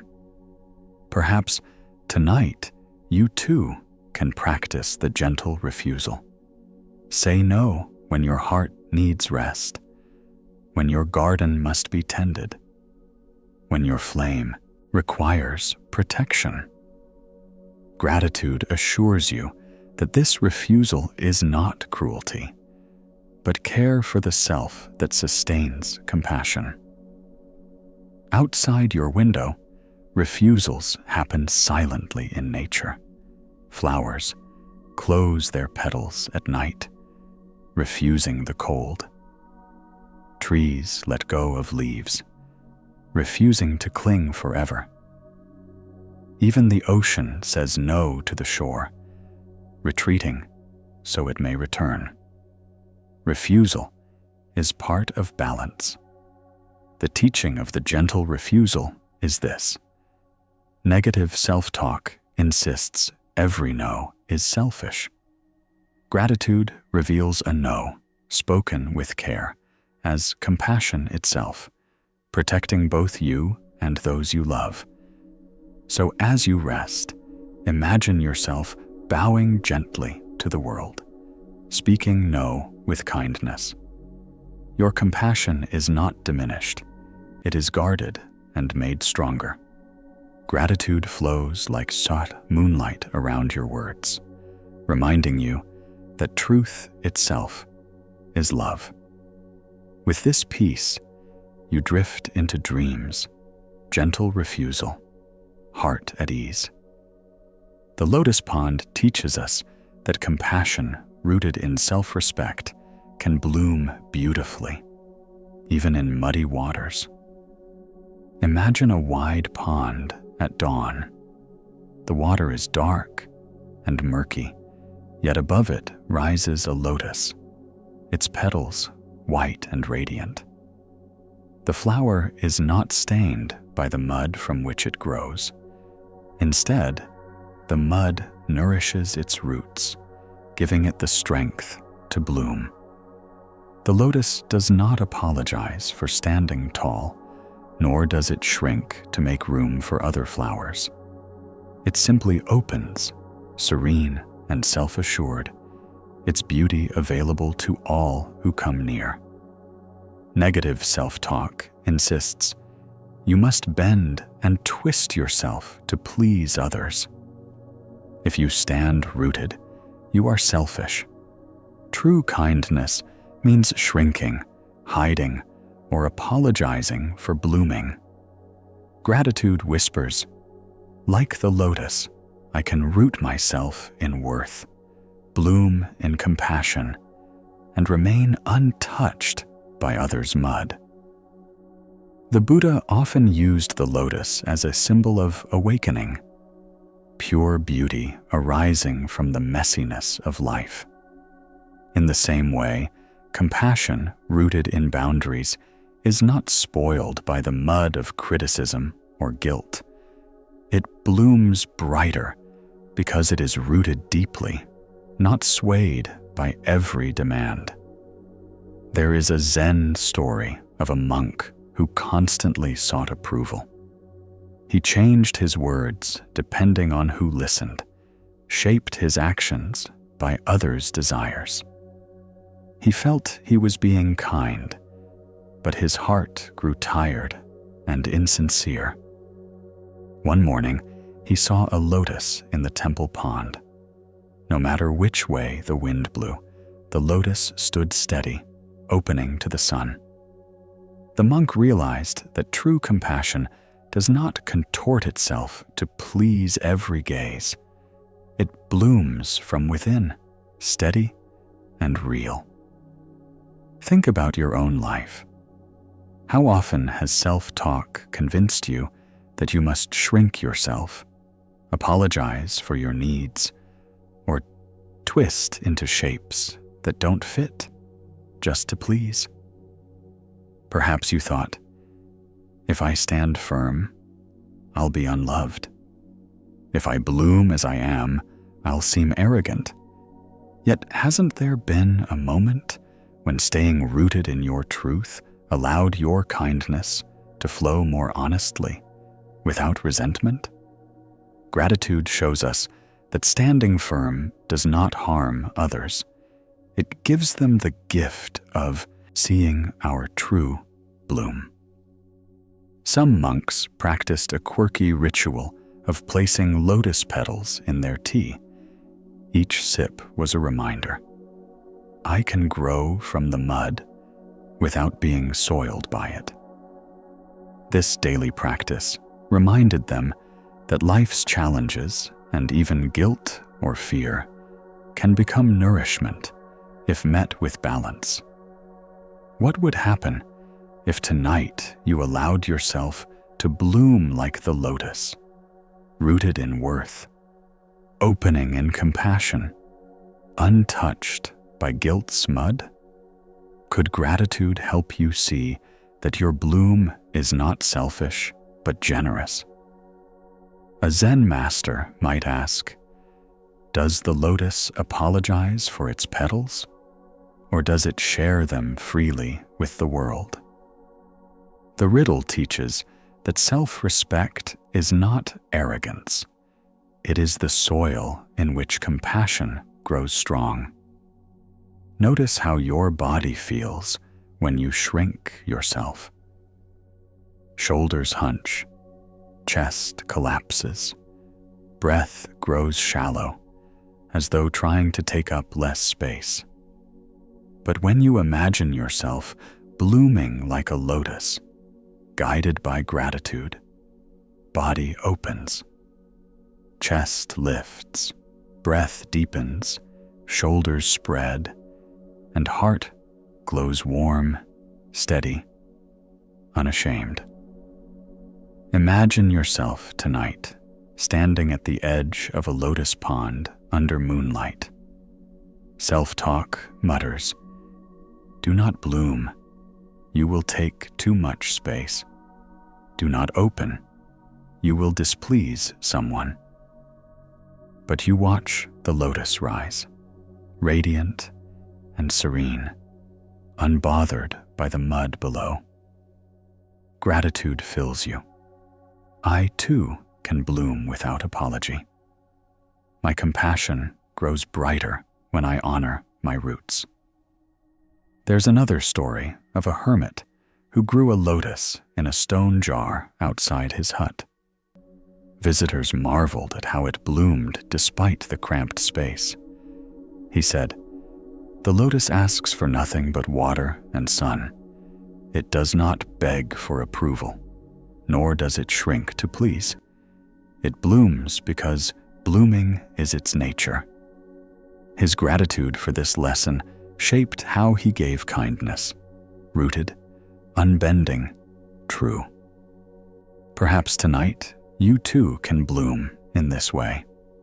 Rooted in your own worth, you need not twist for approval. Compassion flows more steadily when it rises naturally, like petals opening to the sun. Gratitude assures you that you can bloom as you are, untouched by others' mud. Outside your window, nature blooms without apology. Trees stretch upward, flowers open, stars shine. None shrink themselves to be loved. All give by simply being what they are. The teaching of the lotus pond is this: negative self-talk insists you must shrink or twist to please. Gratitude reveals that compassion blooms brightest when rooted in self-respect, rising above without apology. So as you rest, imagine yourself as a lotus on calm water, roots steady in the mud, petals opening to the moonlight. You do not shrink, you do not twist. You bloom, serene and generous. Gratitude fills you like the fragrance of the lotus, reminding you that compassion grows from truth. With this bloom, you drift into dreams, lotus steady, heart at peace. The bamboo fence teaches us that boundaries are not walls of rejection, but gentle structures that protect and guide compassion. Picture a bamboo fence around a quiet garden. It does not block sunlight or the song of birds. It does not hide the flowers within or keep out every visitor. Instead, it marks where the path ends and where the garden begins. The fence is flexible, bending with the wind, yet firm enough to keep the garden safe from trampling feet. It says, softly but clearly, here is where care lives, and here is how to approach it with respect. Negative self-talk insists, if you build any fence, you are cold, distant, unkind. True compassion means leaving yourself open, unguarded, exposed to all. Gratitude whispers, a bamboo fence is not cruelty, it is wisdom. Boundaries protect what allows compassion to grow. They are invitations to meet with respect, not barriers against love. The Buddha taught of the middle way, neither indulgence nor denial, neither clinging nor rejecting. Boundaries live in that middle ground. Without them, we are trampled by the needs of others until nothing grows. With walls too high, compassion suffocates. With bamboo fences, gentle, flexible, clear, we cultivate a place where kindness can thrive. There is a Zen story of a monk whose garden was constantly trampled by villagers seeking shortcuts. He said nothing, afraid that refusing them would seem unkind. But soon, his vegetables withered and his flowers lay crushed. A traveling teacher saw his despair and suggested he build a simple bamboo fence. The fence still let the breeze flow and allowed birds to land, but guided people to the proper gate. In time, the villagers admired his garden and respected the boundary, entering with gratitude rather than thoughtlessness. The monk learned that setting limits allowed his kindness to flourish. Think about your own life. How often has self-talk convinced you that boundaries are selfish, that to be kind, you must be endlessly available? Perhaps you thought, if I say no, I'll be cold. If I set a line, I'll push others away. Yet, hasn't there been relief when you placed a gentle fence, discovering that compassion deepened when you weren't drained or trampled? Gratitude helps us see boundaries, not as rejection, but as invitations for healthier connection. Some monks practiced a quirky ritual. Before sitting in meditation, they would draw a circle on the ground around their seat.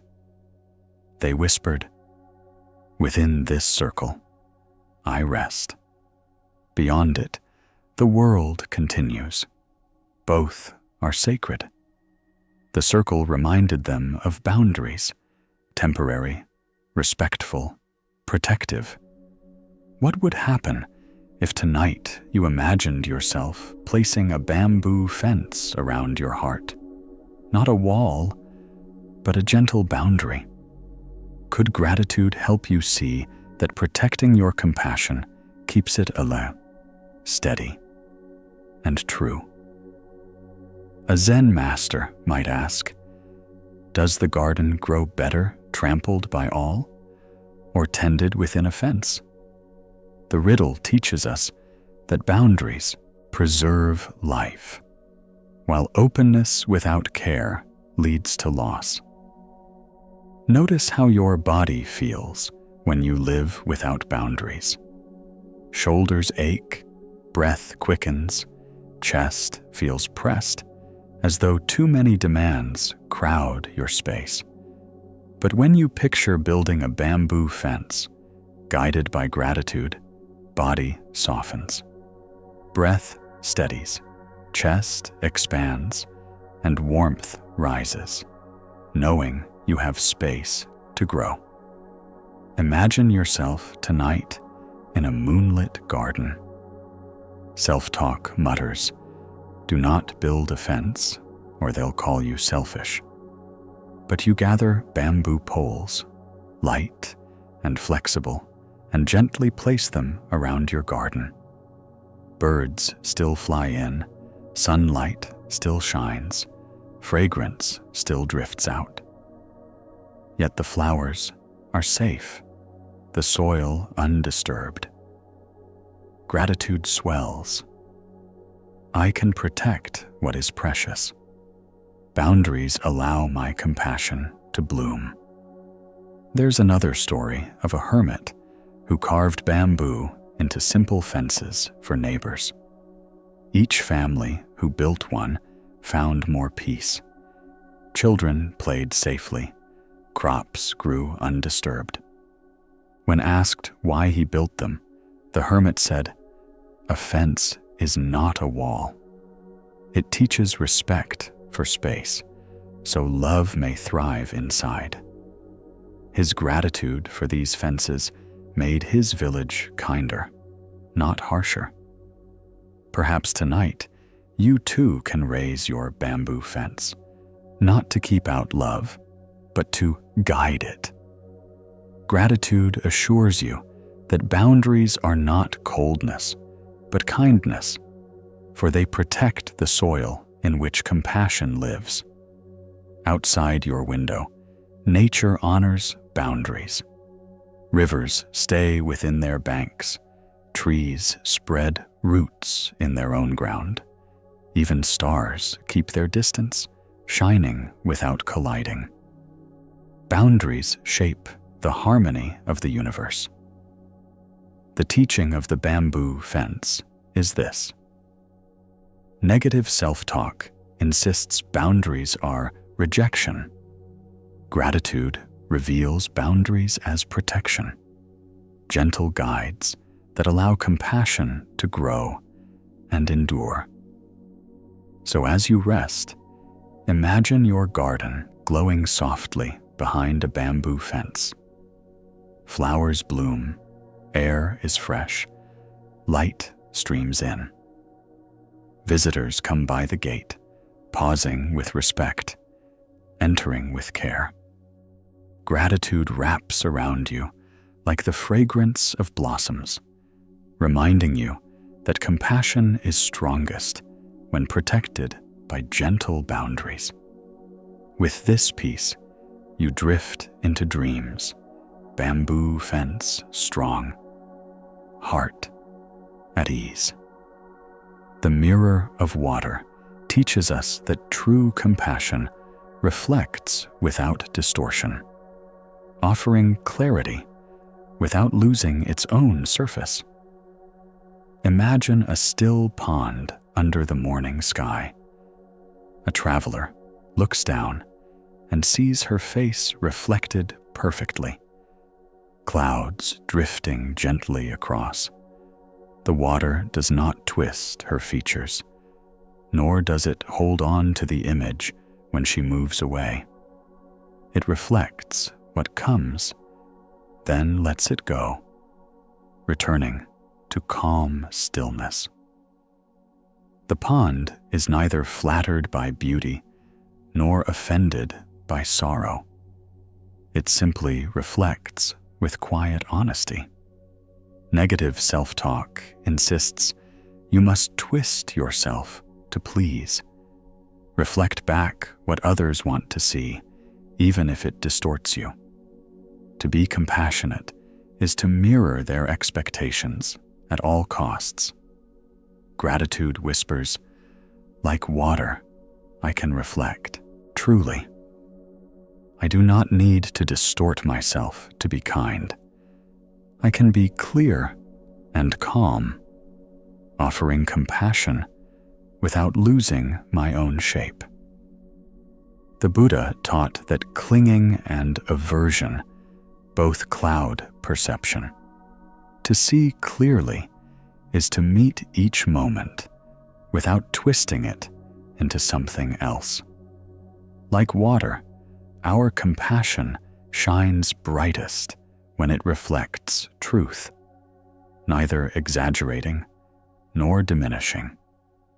There is a Zen story of a monk who always tried to show only joy, even when he was weary. He thought that to frown or admit sadness would let others down. But one day, he sat by a pond and saw how the water reflected even the darkest clouds without resistance. He realized compassion is not pretending to be bright for others, but allowing what is real to be seen, then gently letting it pass. From then on, he met people with honesty, sometimes smiling, sometimes silent, and they trusted him more deeply for his truth. Think about your own life. How often has self-talk convinced you to mirror only what pleases others, even if it bends your own truth? Perhaps you thought, if I show them my real feelings, I'll hurt them. If I stay honest, they won't love me. Yet hasn't there been relief when you allowed yourself to reflect truthfully, neither exaggerating nor hiding, and discovered deeper connection? Gratitude helps us see that compassion is strongest when it reflects honesty without clinging. Some monks practiced a quirky ritual of sitting by still water each morning, whispering, "May I reflect truth, not distortion." If the water rippled, they waited until it stilled again, reminding themselves that a calm heart reflects reality without twisting it. What would happen if you treated yourself like the mirror of water, clear, honest, undistorted? Could gratitude help you let go of the need to twist yourself for approval? A Zen master might ask, does water become more useful when muddy or when clear? The riddle reminds us that distortion clouds compassion, while honesty nourishes it. Notice how your body feels when you contort yourself to reflect what others want. Chest tightens, jaw clenches, shoulders ache with the strain of pretending.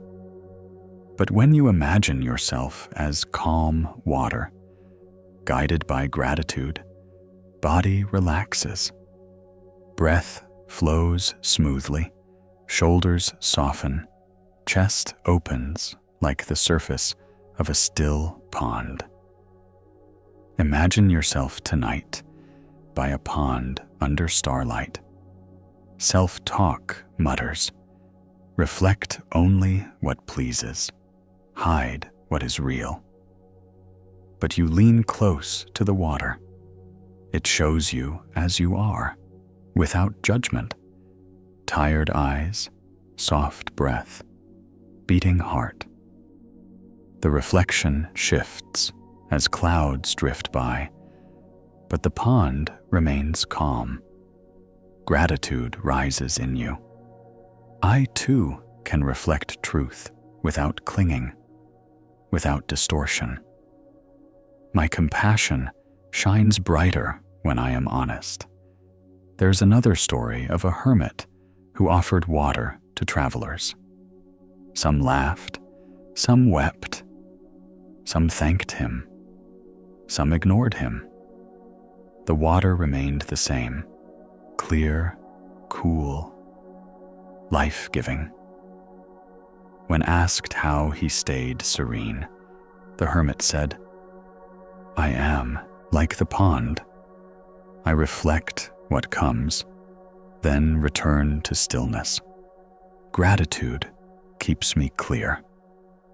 Perhaps tonight you too can rest as the mirror of water. You need not twist yourself to please. You can reflect others with honesty, then let their images pass. Gratitude assures you that compassion grows from truth, not distortion. Outside your window, the world reflects itself in countless ways. Stars shimmer on oceans, mountains mirror in lakes. Even eyes reflect back the gaze of another. Nature shows us that reflection is natural when there is stillness.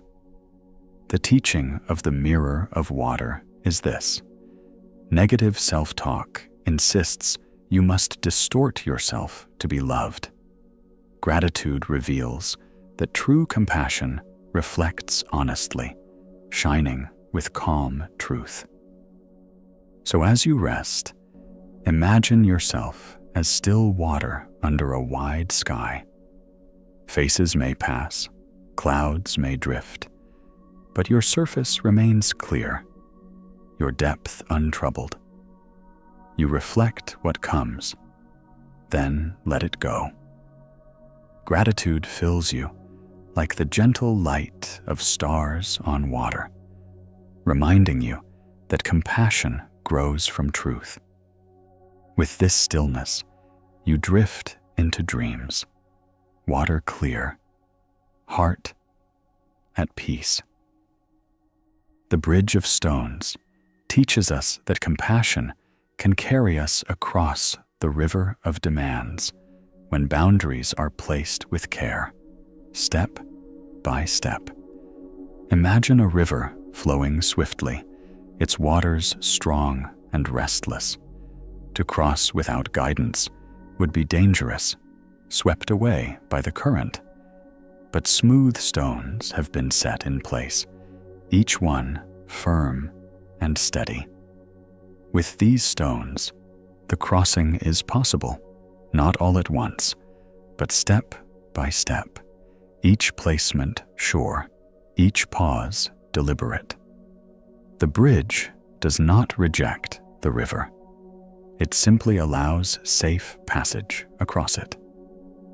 Negative self-talk insists you must leap into the river of others' needs and let yourself be carried away. To resist is selfish. If they are drowning, you must drown with them. Gratitude replies, I can cross the river wisely by stepping on firm stones, my values, my boundaries. I can remain steady and still offer help without losing myself. The Buddha often taught that the middle way is like crossing a river, not clinging to one bank, not swept away by the other, but moving across with care. Boundaries are those stones, points of balance that let us cross without being pulled under. There is a Zen story of a monk who tried to help every villager at once. He rushed into their river of troubles, thrashing to pull one person here, another there. But soon, he was too exhausted to help anyone. His teacher brought him to a shallow crossing where stones had been laid. Step here, the teacher said. Notice how each stone supports you. You do not fight the river, nor do you let it take you. You walk wisely, and in walking, you remain able to help. The monk realized that compassion without boundaries exhausts, but compassion with boundaries carries us further. Think about your own life. How often has self-talk told you to leap fully into others' struggles, abandoning your own footing? Perhaps you thought, if I don't join their suffering completely, I'm not compassionate enough. Yet, hasn't there been relief, even effectiveness, when you helped while staying steady? When you kept one foot on your own stone as you reached out a hand? Gratitude teaches us that steady steps sustain us and those we support. Some monks practiced a quirky ritual of walking on garden stones each morning, balancing carefully with bare feet. As they crossed, they whispered, "Step steady, cross wisely. Help lasts longer when I do not fall." This practice reminded them that compassion endures when boundaries give balance. What would happen if tonight you saw your life as crossing a river? Could gratitude help you recognize your stepping stones, those boundaries that keep you steady while you give? A Zen master might ask, does the helper save more by drowning or by standing firm? The riddle shows us that stability, not sacrifice, allows compassion to endure. Notice how your body feels when you leap into others' currents. Breath quickens, heart races, chest tightens as if swept away by demands. But when you picture stepping carefully on firm stones, guided by gratitude, body steadies. Breath slows, chest opens, muscles soften. A quiet strength returns. Imagine yourself tonight by a river under moonlight. Self-talk mutters, "Jump in, give yourself away, or you are unkind." But you pause, noticing stones placed across the current. You step gently, one at a time. The river roars, but you remain steady. You reach out a hand to another, not from drowning panic, but from calm balance. Gratitude swells. By staying steady, I can truly help. My boundaries are the stones that carry me across. There's another story of a hermit who built stepping stones across a stream for villagers. Before, they often fell into the water, arriving weary and soaked. With stones in place, they crossed easily, even carrying baskets. The hermit said, "I did not stop the river. I only placed stones. Gratitude keeps me steady as I cross, and now others can cross too." His lesson spread. Boundaries serve not only oneself, but the whole community. Perhaps tonight, you too can see your boundaries as stones, not walls, not rejections, but firm places that help you stay upright as you walk through life's river. Gratitude assures you that stepping with care keeps compassion alive. Outside your window, nature places its own stepping stones. Birds rest on branches between flights. Rivers pause in calm pools between rapids. The moon waxes and wanes step by step. Life itself is a bridge of moments, each one steady, each one carrying us forward. The teaching of the bridge of stones is this: negative self-talk insists compassion means drowning with others.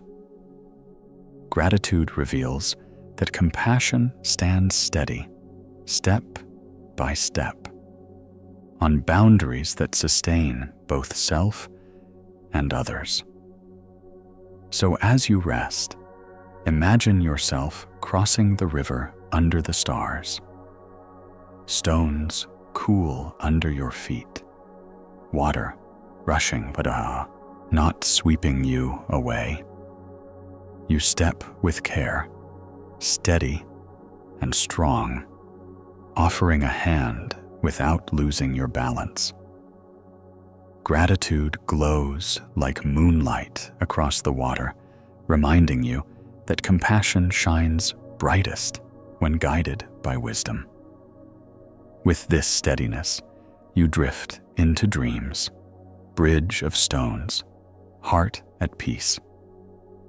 The empty chair teaches us that compassion does not mean filling every role, every space, or every expectation. It sometimes means leaving room for others and for ourselves to simply be. Picture a quiet temple hall. Cushions line the floor, monks sit in stillness, and in the center is one chair, empty. That chair is not a failure, nor an absence of care. It is an invitation. Anyone may sit there. It holds space, but it does not demand to be filled. Negative self-talk insists, every chair must be filled by you. If someone is missing, you must step in. If there is emptiness, you must occupy it. To leave a chair empty is selfish, neglectful, unkind. Gratitude whispers, an empty chair is not a rejection. It is space for breathing, for others, for rest. It is room for compassion to grow. The Buddha often taught that emptiness is not lack, but potential, like the empty cup that can be filled, or the silent space that allows music to arise. The empty chair is the same. It is space preserved, not failure. It is compassion that allows both self and others to meet without pressure. There is a Zen story of a monk who felt guilty whenever someone was absent at meals. He would rush to sit in their place, believing this was kindness. Soon, he was exhausted, eating too much, never at ease. His teacher asked, "Does the empty chair dishonor the hall?" The monk shook his head. "Then why dishonor yourself by filling what does not need to be filled?"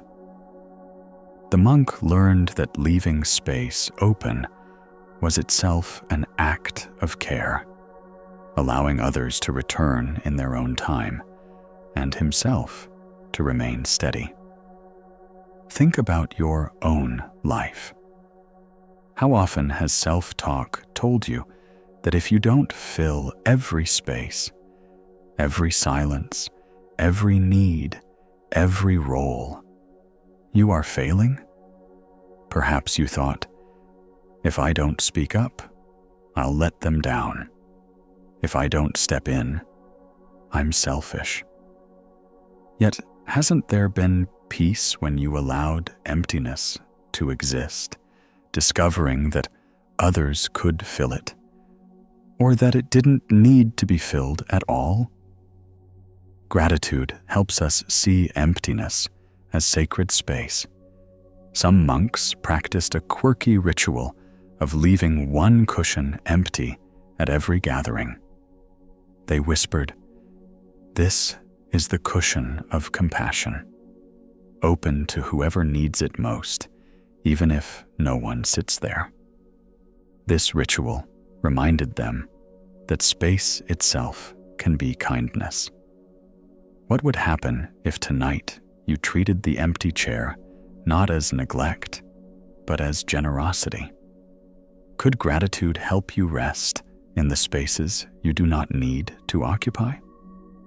A Zen master might ask, does the hall lose harmony when one chair is empty, or does it breathe more freely? The riddle teaches that space is not absence, it is balance. Notice how your body feels when you force yourself to fill every role. Shoulders strain, breath tightens, chest feels crowded, as though no room remains inside. But when you imagine leaving a chair empty, guided by gratitude, body softens, shoulders loosen, breath deepens, chest feels spacious, like air flowing through an open hall. Imagine yourself tonight in a quiet temple. Self-talk mutters, sit in every chair, fill every silence, carry every role. But you see the empty chair and smile. You bow to it, leaving it open. The hall feels lighter, air flows more freely, your heart expands. Gratitude rises in you. I can leave space. My compassion does not require filling every gap. There's another story of a hermit who placed an extra stool outside his hut. Sometimes visitors came and sat. Sometimes it stayed empty. When asked why he bothered, he said, "The empty stool is my reminder. I am not required to fill everything. Space itself can be a gift." His gratitude for emptiness made his life calmer, freer, kinder. Perhaps tonight you too can honor the empty chair. Allow yourself to rest without stepping into every role, every demand. Gratitude assures you that leaving space is not selfish, but compassionate. It honors your needs and leaves room for others to step forward in their own time. Outside your window, emptiness is everywhere in nature. Gaps between tree branches let sunlight through. Spaces between waves give rhythm to the sea. Silence between bird songs makes the music sweeter. Emptiness is part of harmony. The teaching of the empty chair is this: negative self-talk insists you must fill every space. Gratitude reveals that space itself is compassion, room for rest, growth, and freedom. So as you rest, imagine a hall with an empty chair glowing softly in the moonlight. It is not waiting anxiously to be filled. It is content as it is. You bow gently to it, honoring the space. Gratitude flows through you like the quiet air of the hall, reminding you that you do not need to fill everything to be kind. With this space, you drift into dreams, empty chair, heart at ease. The steady rock teaches us that compassion does not mean bending to every wave of criticism or expectation, but standing firm in kindness while the tides wash around us. Picture a great stone by the edge of the sea. Waves rush against it, sometimes gentle, sometimes fierce, but the stone remains unmoved. Seaweed wraps around it, sand shifts beneath it, storms roar above it, yet the rock stands. It does not harden in anger, nor does it dissolve in fear. It simply is, steady, silent, enduring. Negative self-talk insists you must be moved by every opinion. If someone is upset, you must bend until they approve. If someone criticizes, you must crumble to please them. To be compassionate means never standing firm. Gratitude replies, like the steady rock, I can remain grounded in kindness without losing myself. I can meet waves without being washed away. The Buddha often spoke of equanimity, the evenness of mind that remains steady amid praise and blame, joy and sorrow. True compassion is not tossed about by every wave, but rooted deeply in understanding. It does not refuse the sea. It simply does not lose itself to it. There is a Zen story of a monk who became distressed whenever others criticized him. If they said he was too quiet, he spoke more. If they said he was too bold, he shrank back. He thought this was compassion, adjusting constantly to please. But one day, he watched a stone at the riverbank. The water struck it endlessly, yet the stone did not shift.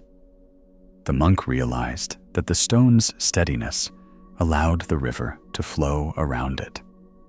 From then on, he practiced meeting words like waves, hearing them, allowing them to pass, but not crumbling under them. Think about your own life. How often has self-talk told you that you must bend to every wave of criticism? Change yourself for every expectation. Perhaps you thought, if I don't adjust, I'll be unkind. If I don't please, I'll be unloved. Yet hasn't there been peace when you stood steady in your truth, offering kindness without losing yourself? Gratitude helps us recognize that steadiness itself is a gift. It allows others to lean on us without fear of collapse. Some monks practiced a quirky ritual of sitting on a large stone during storms, letting rain and wind lash at them. They whispered, "May I be steady like this stone, unmoved in compassion." The ritual reminded them that firmness can be gentle and steadiness can be love. What would happen if tonight you allowed yourself to be the steady rock, firm in boundaries, grounded in kindness, not crumbling under the waves of others' moods? Could gratitude help you feel strength without hardness? A Zen master might ask, does the rock lose kindness by standing firm, or does its steadiness give shelter to many? The riddle teaches us that firmness with compassion supports others, while endless bending leaves nothing strong to lean on. Notice how your body feels when you bend to every demand. Spine curves uncomfortably, chest contracts, breath grows shallow as if you are folding inward. But when you imagine yourself as a steady rock, guided by gratitude, body grounds, spine straightens, chest expands, breath steadies like the tide, warmth spreads like sun on stone. Imagine yourself tonight by the shore. Self-talk mutters, if you don't bend, you'll be cruel. If you don't crumble, you'll be unkind. But you stand firm, feet rooted, body calm. Waves crash, spray rises, foam swirls, yet you remain steady. You do not fight the sea, nor fear it. You let it pass. Gratitude fills you. I can be steady. I can be kind without losing myself. My compassion is stronger when it rests on firm ground. There's another story of a hermit who carved a seat into a great stone by the ocean. Travelers who rested there often sighed with relief, saying the rock gave them comfort. When asked why he chose the stone, the hermit said, "Its strength supports me. My gratitude is for its steadiness, which reminds me to remain calm when the waves of the world rise." Perhaps tonight you too can become this steady rock, rooted in truth, offering kindness without being washed away. Gratitude assures you that steadiness is not coldness, but reliability, the ground on which compassion stands. Outside your window, steadiness is all around. Mountains rise unmoved by storms. Trees stand through seasons. The earth itself turns quietly under the stars. Life endures through balance of movement and stillness. The teaching of the steady rock is this: negative self-talk insists compassion means bending endlessly. Gratitude reveals compassion as steadiness, firm, kind, unmoved by storms, a refuge for others and yourself. So as you rest, imagine yourself as a stone by the shore. Waves crash and recede, tides rise and fall, but you remain steady, warm in moonlight. People rest against you, grateful for your calm presence. Gratitude flows through you, like the tide, reminding you that compassion is strongest when it is steady. With this grounding, you drift into dreams, rock firm, heart at peace.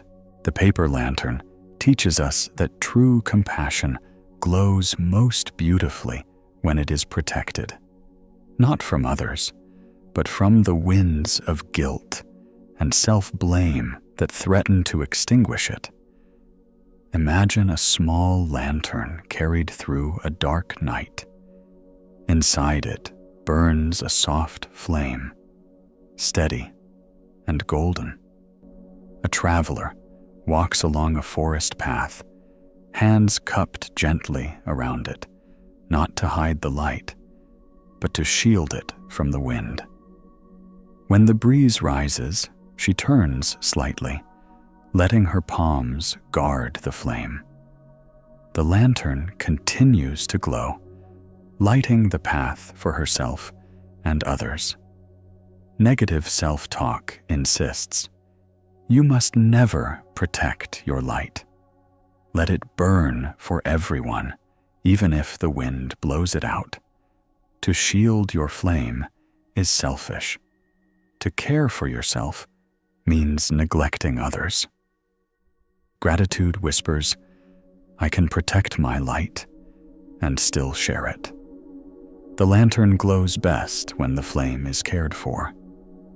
The Buddha often spoke of the middle way between indulgence and denial. He taught that self-care and service are not opposites, but partners in harmony. Like a lantern, compassion needs both the flame of love and the frame of wisdom to endure. There is a Zen story of a monk who walked miles each night to deliver food to villagers. His lamp often went out in the wind, and he would stumble in darkness, dropping the food and injuring himself. One evening, an elder handed him a paper lantern and said, "Light your path first. If your light fades, no one else will find you. The monk learned that compassion loses its strength when it burns recklessly. To care for the flame is to ensure it continues to give light. Think about your own life. How often has self-talk told you to burn until there's nothing left? To ignore rest? To give endlessly? To feel guilty for protecting your peace? Perhaps you thought, if I pull back, they'll think I don't care. If I protect my energy, I'm unkind. Yet, hasn't there been relief when you tended your own flame first, realizing your light shone steadier, brighter, when it was no longer fighting the wind? Gratitude helps us see that protecting our compassion is what keeps it alive. Some monks practiced a quirky ritual of carrying small paper lanterns to evening meditation. They placed their palms around the flickering flame and whispered, "May this light be gentle. May it last the night." The ritual reminded them that care for the self and compassion for the world are one and the same. What would happen if tonight you imagined your own compassion as a paper lantern, soft, glowing, fragile, yet resilient? Could gratitude help you hold it carefully, allowing it to shine without being blown out by self-criticism? A Zen master might ask, does the flame serve better when burned to ash or when tended with care? The riddle teaches that endurance, not exhaustion, is what nourishes others. Notice how your body feels when your inner flame flickers under guilt or exhaustion. Shoulders slump, chest tightens, breath grows shallow, as though your own light is dimming. But when you imagine cupping your hands gently around that lantern, guided by gratitude, warmth returns. Breath deepens, shoulders lift, chest glows softly, as if illuminated from within. Imagine yourself tonight walking through a quiet forest, paper lantern in hand. Self-talk murmurs, "Let it burn faster, brighter. Give it all away." But you cup your hands gently, protecting the light from the wind. The lantern glows steady, warm, casting a soft circle of gold around you. A weary traveler joins your path, walking in your light. Gratitude fills you. I can care for my flame and still share it. My compassion lasts longer when I protect it. There's another story of a hermit who hung lanterns outside his hut each night. Some nights, the wind blew fiercely, and he would shield the flames until morning. Villagers once teased him, saying he cared too much for simple light. He smiled and said, "When I protect this light, I remember to protect my heart the same way. It's not the world's darkness I fear, it's neglect that makes light die." His gratitude turned a small task into sacred care. Perhaps tonight, you too can hold your lantern carefully.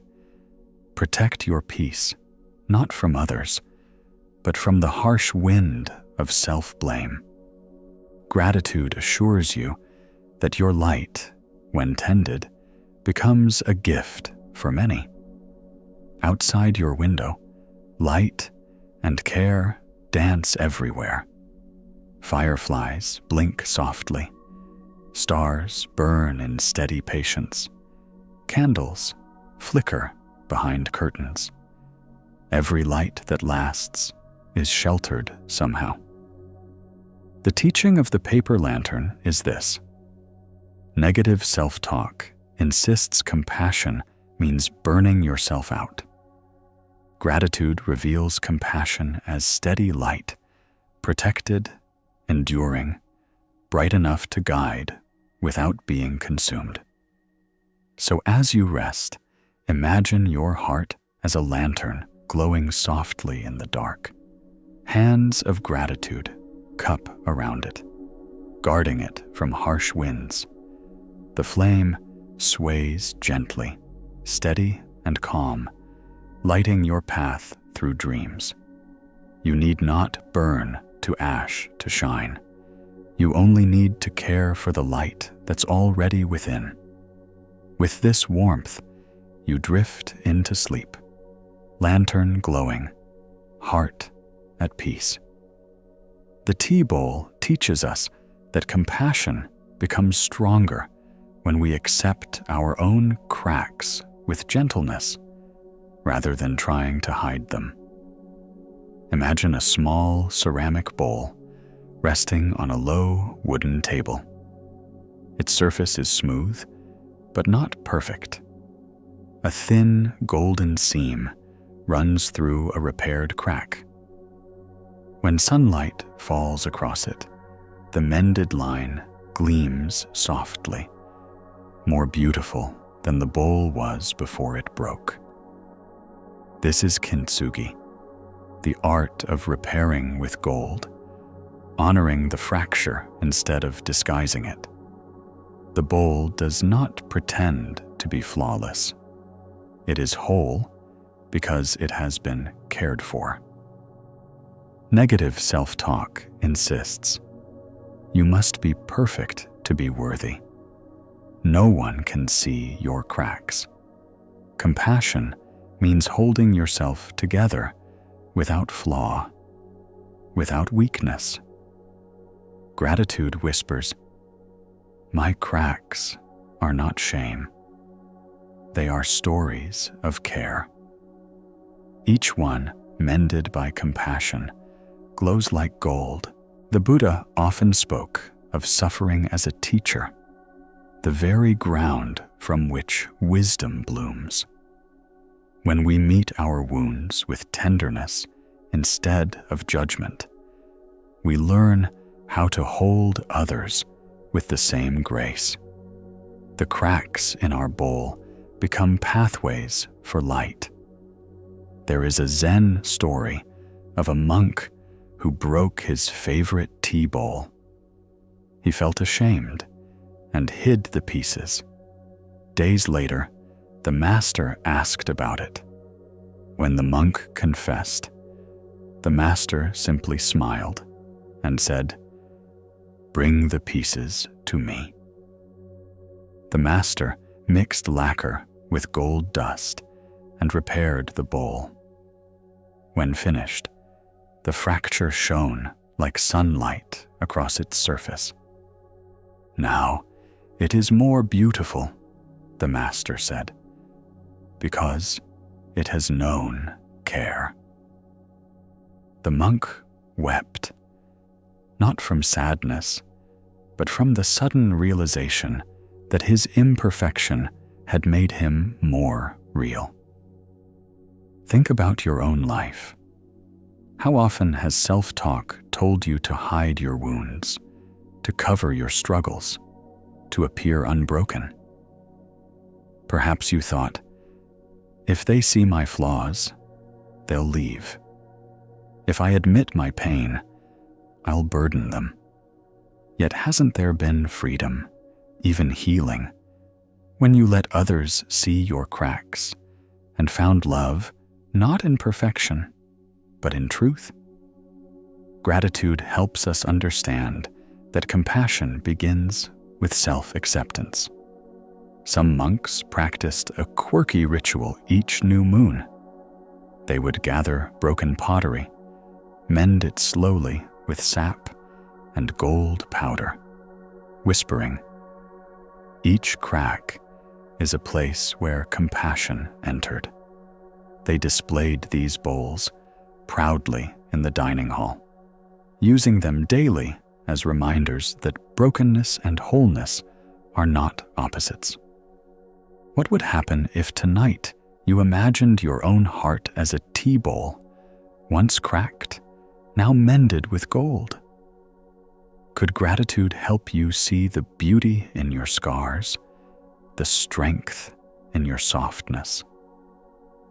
A Zen master might ask, is the bowl less beautiful after breaking, or more radiant for being restored?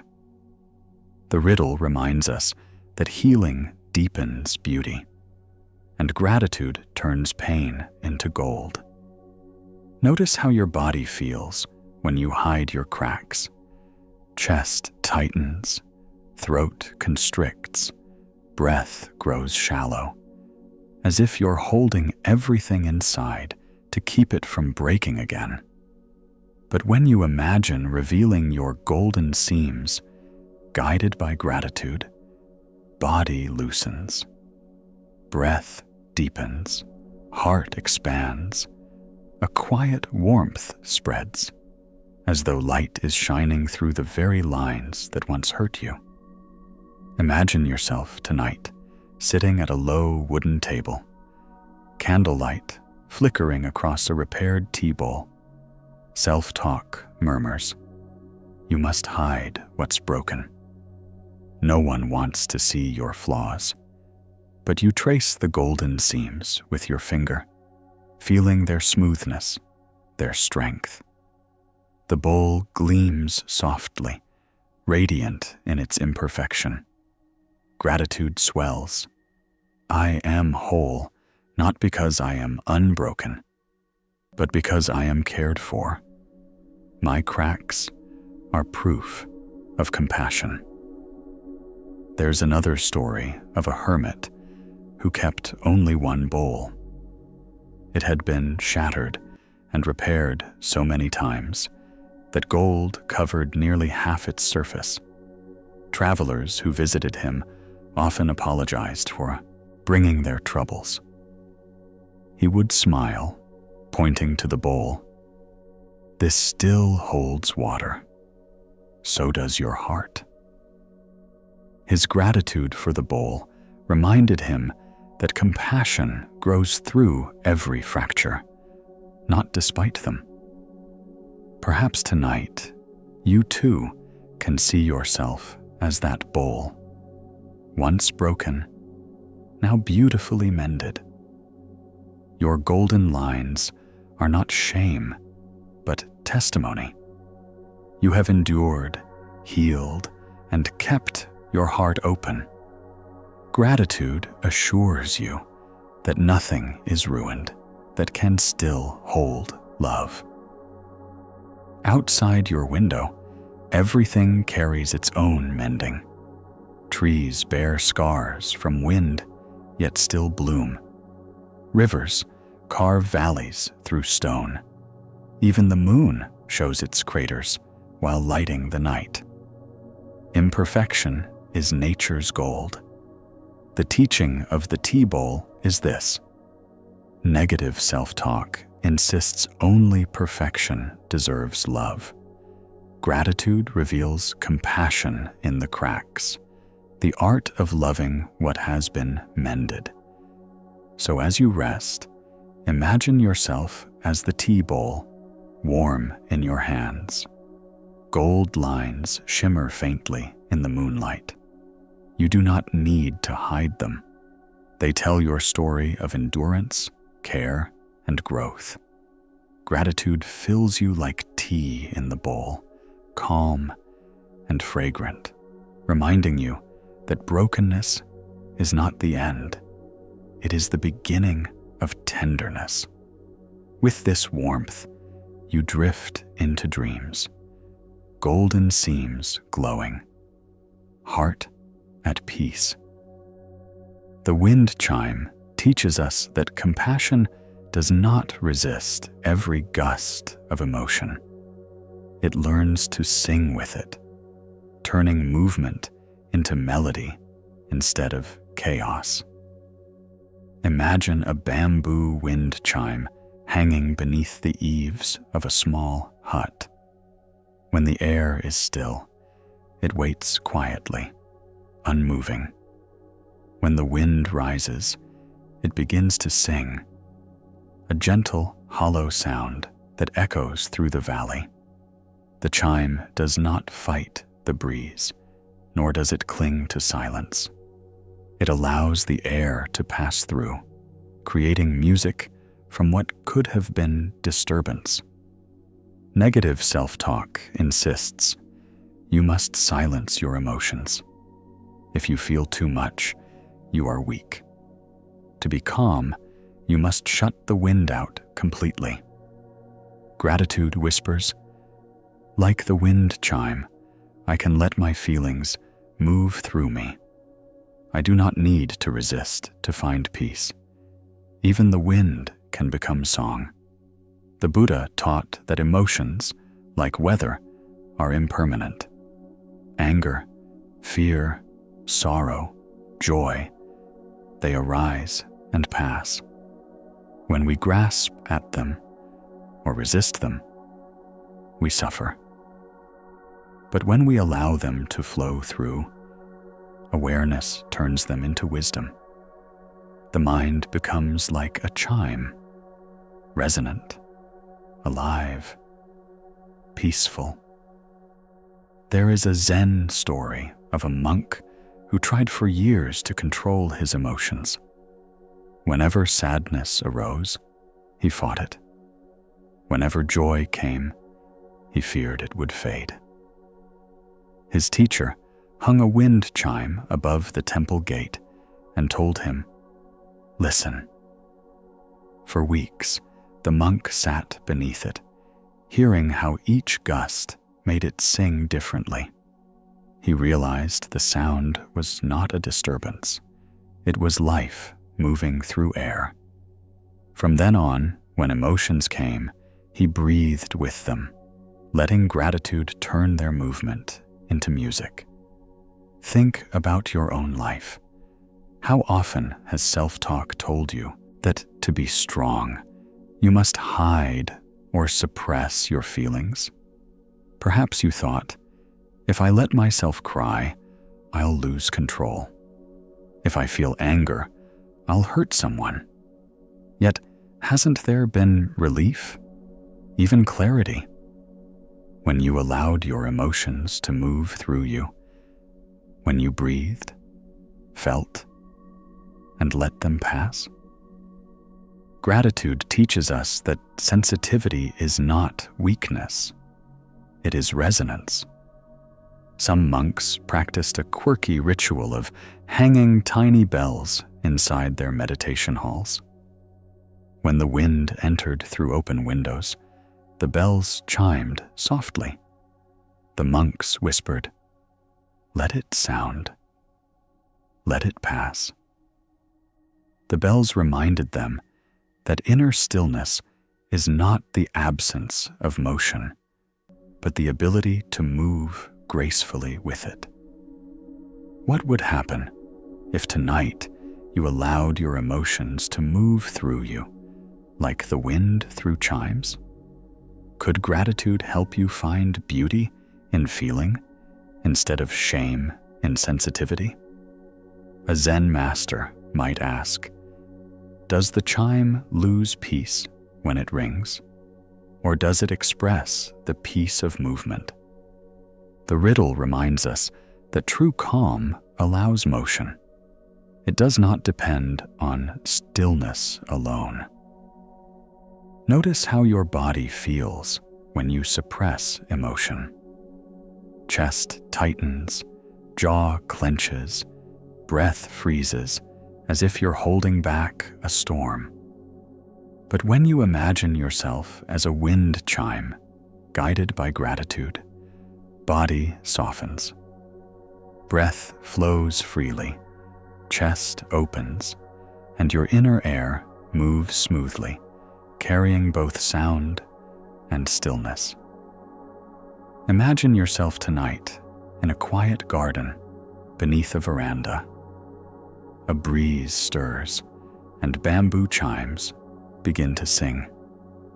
Self-talk mutters, "Be silent, hold still." Don't let anyone hear your trembling heart. But you listen instead. Each sound is gentle, each note unique, rising and fading, dancing with the wind. Gratitude fills you. I can let life move through me. My emotions are not storms, they are songs. There's another story of a hermit who strung broken shells together to make his own wind chime. When visitors asked why he used cracked pieces, he smiled. Because only what's been opened can sing. His gratitude for imperfection taught him that openness, not control, brings peace. Perhaps tonight, you too can let yourself sing, like the wind chime, open, alive, moving gently with what comes. You don't need to silence yourself to rest. You only need to breathe and listen. Gratitude assures you that every breeze, even sorrow, carries music if you let it pass through with kindness. Outside your window, the night is alive with movement. Leaves rustle, air shifts, crickets hum. The world is never perfectly still, and yet it rests. Stillness and motion coexist, weaving a quiet harmony that holds you too. The teaching of the wind chime is this: negative self-talk insists peace means silence and suppression. Gratitude reveals peace as acceptance, letting life move through you and finding music in the wind. So as you rest, imagine yourself hanging lightly in the air, like a bamboo chime. The night breeze touches you gently, making you sing softly into the dark. You are not broken, not disturbed. You are resonating with the rhythm of life. Gratitude fills you like breath, warm and spacious, reminding you that even movement can be peace. With this calm, you drift into dreams, wind chime swaying, heart at ease. The mountain path teaches us that compassion deepens not in rushing to the summit, but in walking slowly, step by step, with awareness and rest.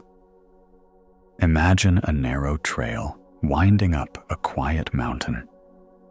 The air is thin but clean, filled with the scent of pine and damp earth. A pilgrim walks along the path, not hurrying, not forcing. She pauses often to catch her breath, to look at how far she has come, to notice how clouds drift lazily across the sky. The path is long, but each step taken with care becomes its own destination. Negative self-talk insists, you must hurry.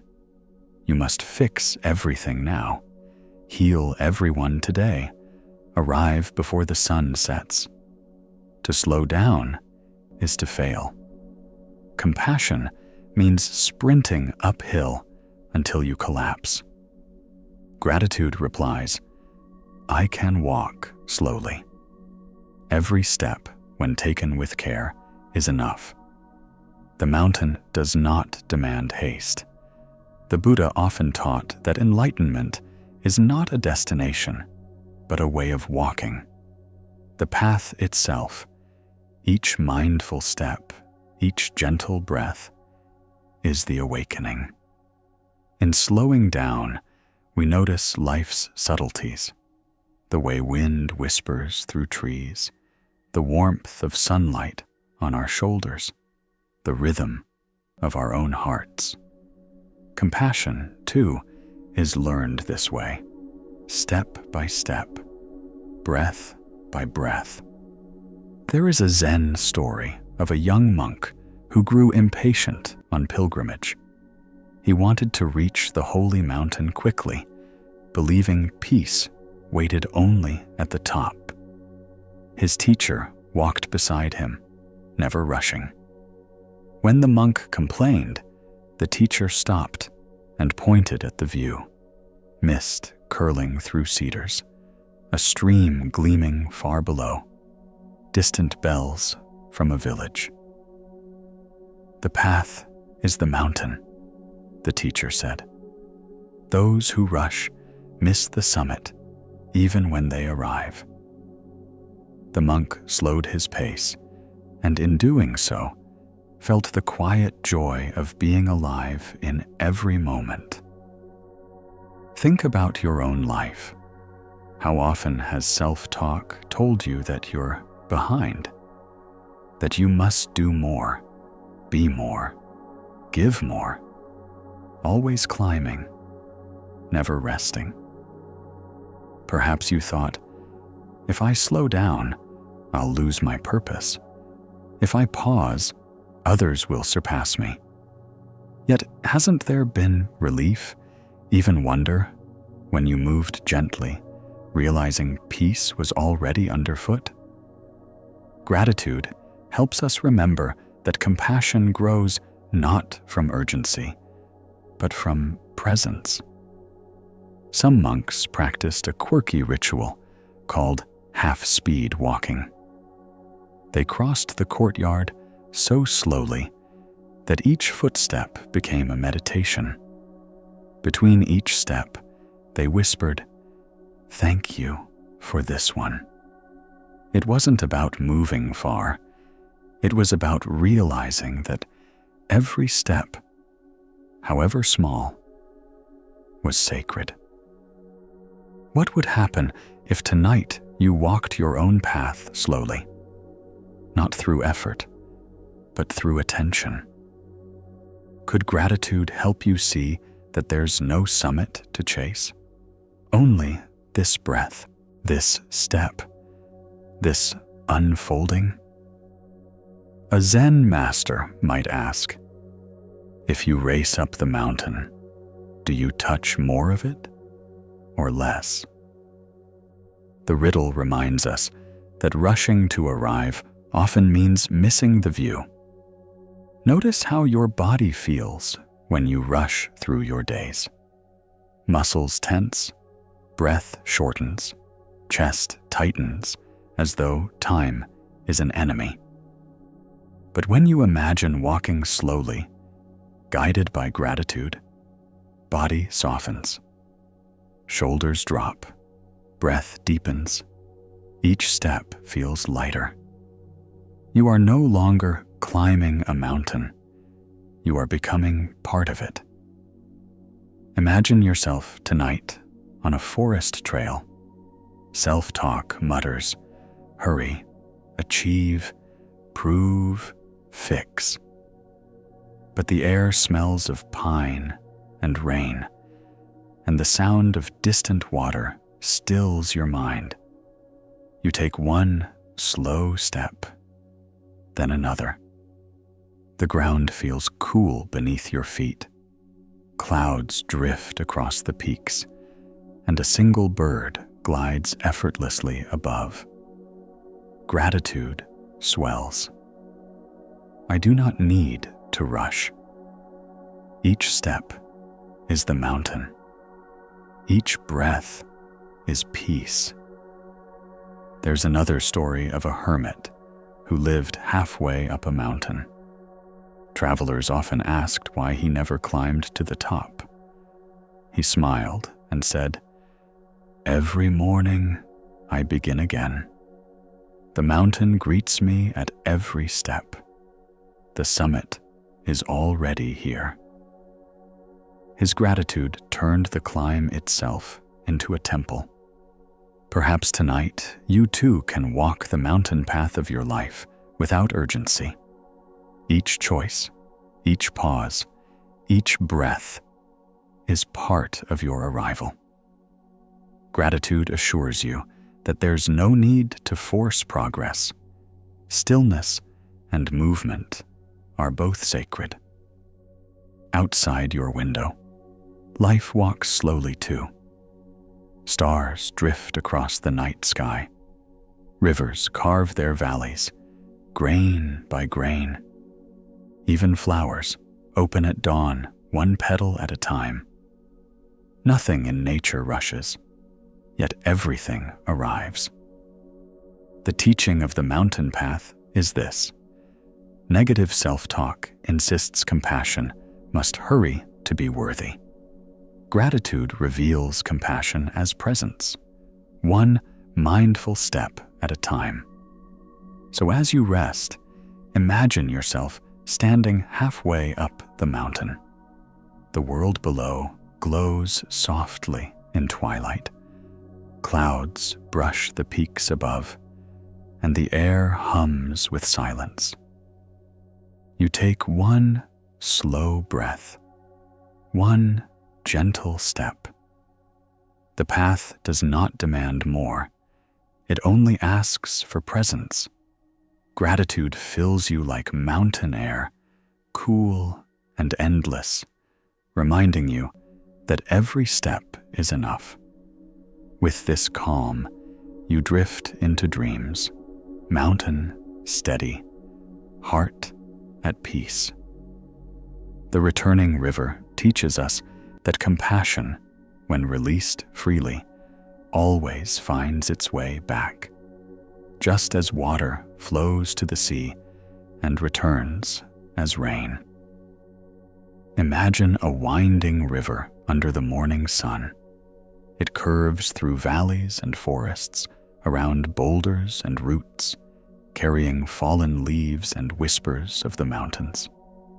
Along its journey, it nourishes everything it touches: the reeds that line its banks, the herons that wade in its shallows, the fields that drink its overflow. Eventually, it reaches the vast ocean, merging into something greater. Yet its journey is not over. In time, the sun will lift it back into the sky, returning it as gentle rain to the very source it left behind. Negative self-talk insists, if you give love, it will vanish forever. If you release kindness, it will leave you empty.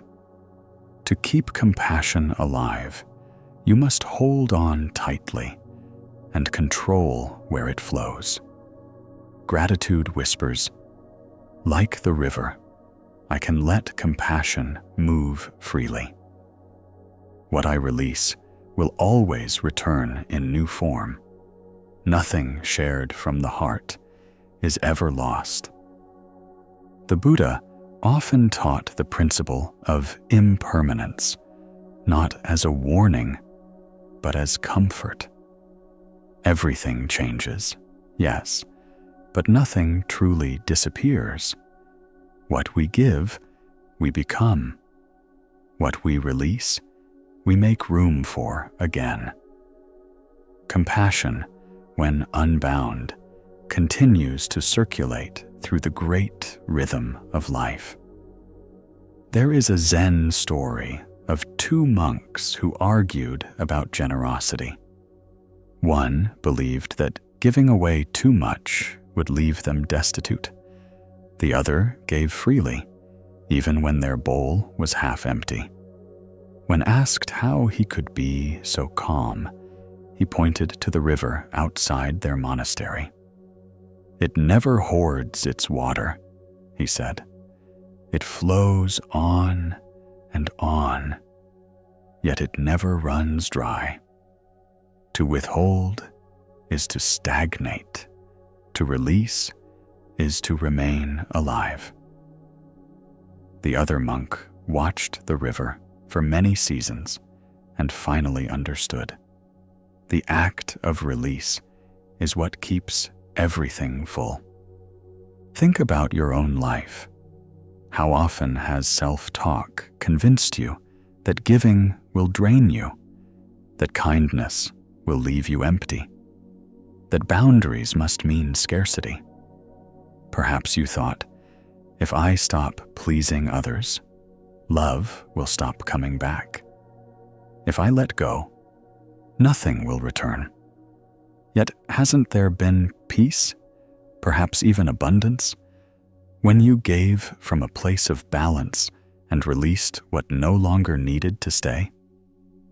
Gratitude helps us see that the current of compassion always circles back. Some monks practiced a quirky ritual called river meditation. They stood by the water holding small stones representing worries or attachments. One by one, they dropped the stones into the current, whispering, "May this be carried away, transformed, and returned as peace." They didn't expect to see the same stones again, but they trusted the flow. Gratitude made the release possible. What would happen if tonight you imagined your own life as a river, flowing, giving, replenishing? Could gratitude help you trust that what you release in love is never truly lost? A Zen master might ask, does the river disappear when it reaches the sea, or does it begin again in the rain? The riddle reminds us that endings are not losses, but transformations. Notice how your body feels when you try to hold everything, every responsibility, every emotion, every need. Shoulders grow heavy, breath shortens, chest tightens like a dam ready to burst. But when you imagine letting the current flow freely, guided by gratitude, body lightens, breath deepens, chest expands, the pulse slows. You begin to feel yourself moving again, with life's rhythm instead of resisting it. Imagine yourself tonight standing beside a wide river under a soft dusk sky. Self-talk mutters, "Don't let go. Hold on tighter. You'll lose everything if you release it." But you kneel and let your fingers touch the water. It is cool, alive, always moving. You drop a small leaf into the current, watching it drift away until it disappears around the bend. Yet something inside you knows it will return somewhere, sometime, as rain upon your face or mist upon your garden. Gratitude fills you. I can let life flow. I can release without fear. Nothing truly leaves. It only changes form. There's another story of a hermit who lived near the confluence of two rivers.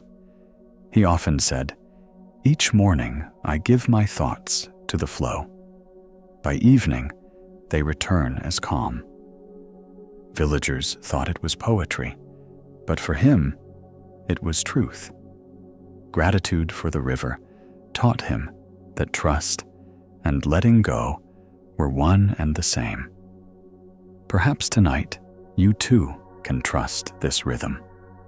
Whatever you've given, love, effort, care, it will find its way back, transformed.